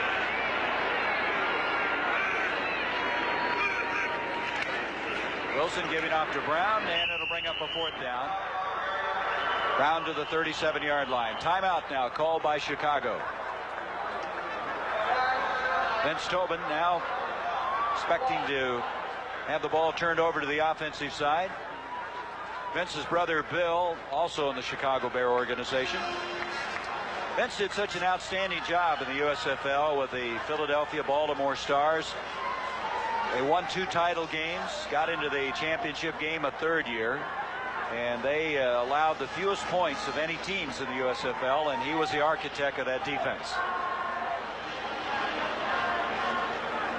Well, Mike Ditka, if he had any further convincing to do that his team was not playing the way he wanted to, he got some really support in this one. Well, I think what happens is, you know, you hate like the devil as a coach to say, listen, I've been telling you guys all along that you haven't been playing up to your capability, and you didn't believe me. Now you understand what happens when you don't play like you're supposed to play.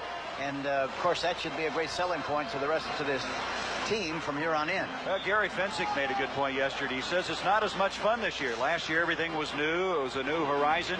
This year everybody's out to get us. That's what makes it so tough to repeat. Well, he said last year it was novel.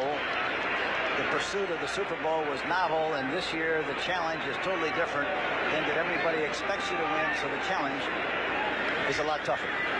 Here's Coleman. Beautiful punt. Barnes to the 20. Has a little alley. 25. And brings it out to the 30-yard line. Lou Barnes stopped by Walker Lee Ashley. 51-yard punt. 17-yard return. With 3:28 left. A little discussion going on at the 30-yard line. And so the Bears, not a lot of time left. And they have 2 timeouts remaining. Well, one thing about Ditka that I've admired, Hank, is that he seems to have a genius about sensing attitude and sensing ability of players. And he sensed this coming. I had a feeling in talking to him yesterday that he was very uneasy about the game, and that followed on the heels of winning 6 in a row. Well, I think basically, you know, the basic scheme when you're coaching is that when you're winning, you have to worry and make your squad feel that they have to play better, they have to play harder, and whatever you have to do, but you have to be tougher when you're winning than when you're losing. And I think Mike has done a good job of that, but you can just talk so much, and sometimes it just goes in one ear and out the other. They don't believe it until something like this happens, and then they understand what you're talking about. Personal foul against Sanders, so the Bears will start from the 15-yard line. Fuller play action, setting up the screen. Suey's got it. Suey is going to struggle just about to the 20-yard line. A pickup of 4, maybe 5. There's Joey Browner. Haven't called his number very much, Joey Browner, and that's because their strategy, Hank, was to split Moorhead or the tight ends out and get him out of the play. But the way it turned out, you know, they split him and got him out of the game, but they didn't need him. Yeah. Talking about the Vikings, they didn't really need him in the game where the rest of their defense performed because they really have dominated the game defensively. They're talking about Browner so strong, has the strongest hands since Alan Page, and some of that karate background that he has precipitated that. Here is Fuller throwing to Ortego, come back to the ball, and he's got it. Ortego, who's had a strong performance again today.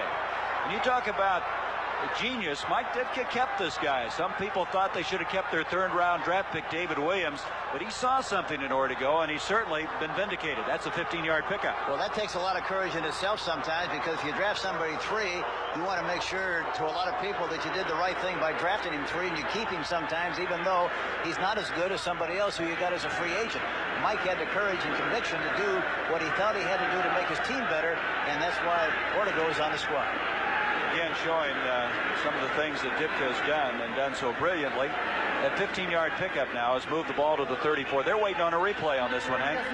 Replay stands, first down. The replay has vindicated them and has said that it was complete. What are the 3 words they use, Coach? They're using reversal, confirmed, and inconclusive. And I talked to Art McNally before the game, and they have a new system today.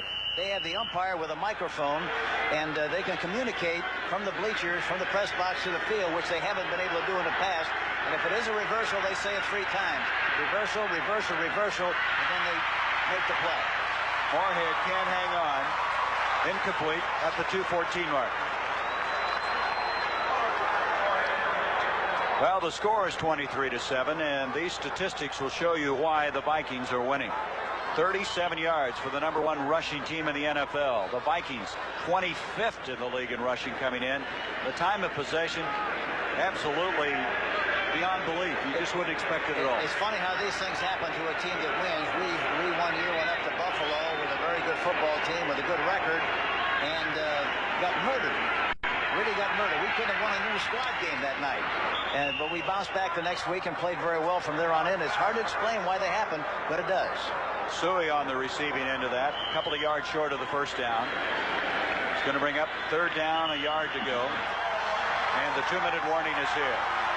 The only thing about this kind of a game from the Bears standpoint is, even though they played poorly, in spite of that, they're going to still wind up being in first place. We'll be back after this 2-minute warning.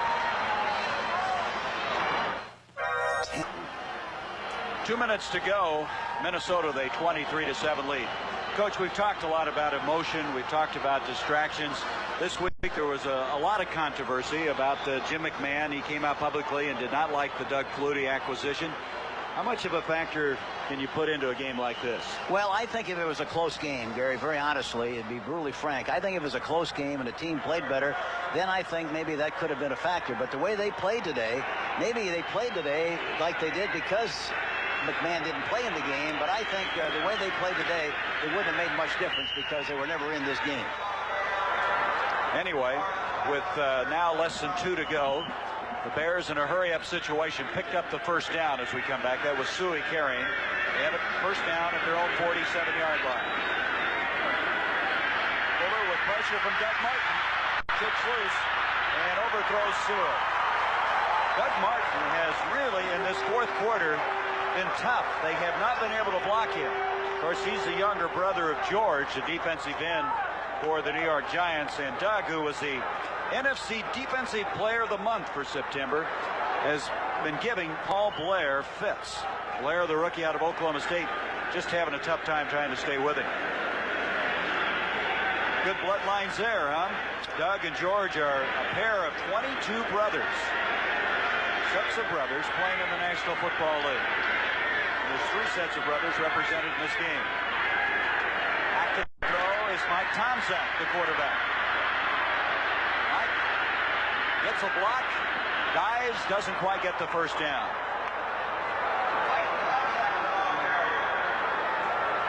Keith Van Horn now on that last play getting up slowly. There's what McMahon had going for him. 21-0 without him, 10-6. Now, Tomczak's has started 2 previous games. Fuller, of course, starting today. See, I think the other consideration is very easy to say. You know, they lost because McMahon didn't play. But you got to understand that McMahon was not able to play because he's hurt. And as a result, for him to try to play in a game where he's not fully efficient, you know, I don't know what good it would have done. And I think that's the issue here today. I think that probably, you know, had he been totally well, certainly he would have made a big difference. But under the circumstances, he wasn't well, and I don't know how much a difference that would have made for him to play hurt. Pass intended for Gentry, and he is really belted that time by Carl Lee. But I think the Vikings all week long were suspicious, thinking that They would have a replay of a year ago when McMahon came off the bench. They were trailing 17-9. His first 2 passes went for a touchdown, but he just wasn't capable of doing it this time. And the difference last year, he pleaded with Mike Ditka during the course of the game to put him in the game. He wanted to play in the game. In this game, there was no semblance of that at all. He did not want to play in the game. He didn't feel he was capable of playing, and that's the difference. There's his recommendation. 4th down now. Tomczak try to keep this one going, and he will. Good charge that time by Matt Suhey. Another first down for the Bears. 1:18 left to go in the game. 60 minutes tonight on CBS. Mike Wallace and the first interview with the captured American in Nicaragua. Was he working for the CIA? He says he was. Tonight on 60 Minutes, that'll be coming your way, followed by Murder, She Wrote, starring Angela Lansbury, and a CBS movie of Pure Blood, starring Lee Remick and Patrick McGowan. 1 timeout left now for the Bears after this timeout. 1:06 left in the game. Tomczak has been a quarterback that, in the estimation of Ditka, has been good or bad. He's been hot or cold. He's had some very good moments. And the great thing about a guy like Tomczak and also McMahon is the fact that they move so well that they escape a lot of that pressure that they got today. And that, of course, makes a big difference. Hank, let me ask you something. What do you think about Doug Flutie? Is he a viable alternative? What do you think his chances are in the NFL? Well, you know, I'm prejudiced because I like little guys.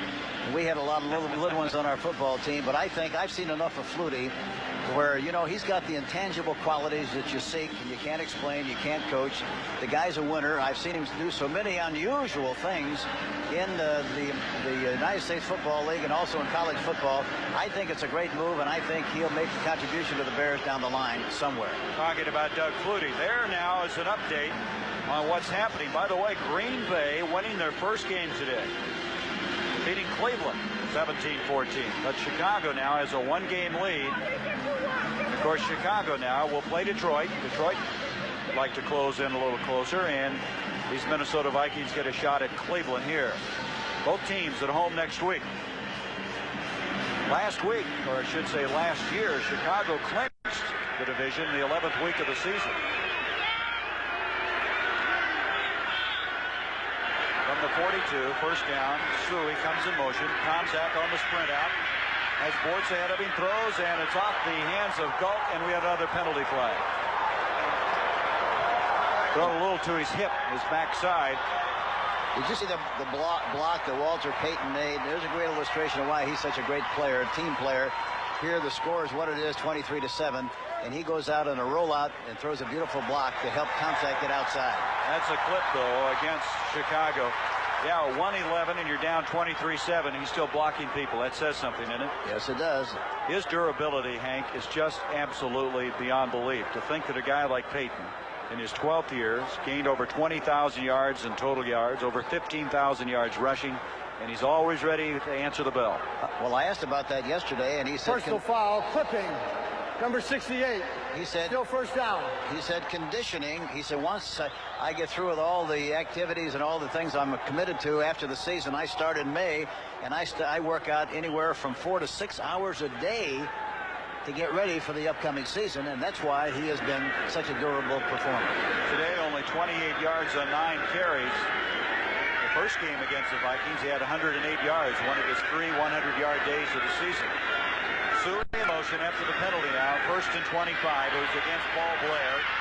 Tomczak throwing, Moorhead intended for it, picked off. That's Holt.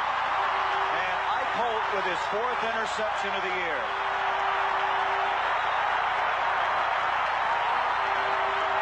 Well, you got to give Jerry Burns and all of his coaches an awful lot of credit for the way this team has played today.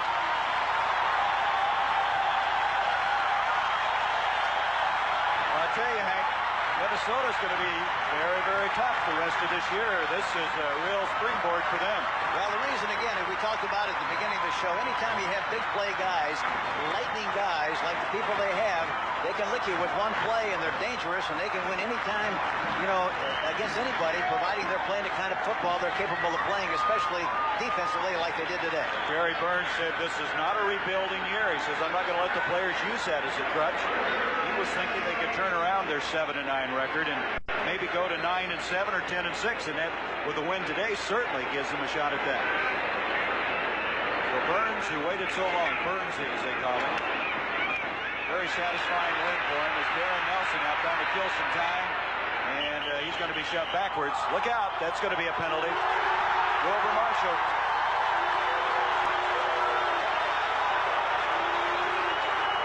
Wilbur Marshall, a little extracurricular activity there. And that's going to cost him. That's a little bit of frustration coming out, too, I think. I think Ditka wants to talk to his guys now. I think he may get Marshall out of there, huh? Personal foul, unnecessary roughness, number 58. That's what he's doing. Mike's not going to put up with that. No, he got the hook and got him out of there. Huh. You know, as tough as this guy played, he still won't put up with that. He was one of the hardest playing guys that ever played the game. You know, in 1960, I met him as a player when he was playing for Pittsburgh. They played TCU. I was coaching the Dallas Texans. I met him after the game. And just quickly, I thought, boy, this guy's a tough guy. He's a very emotional guy, but he's very honest. He was very polite and very respectful, and he still is the same kind of a guy today. Boy, I tell you what, this is going to be some week of practice for Chicago.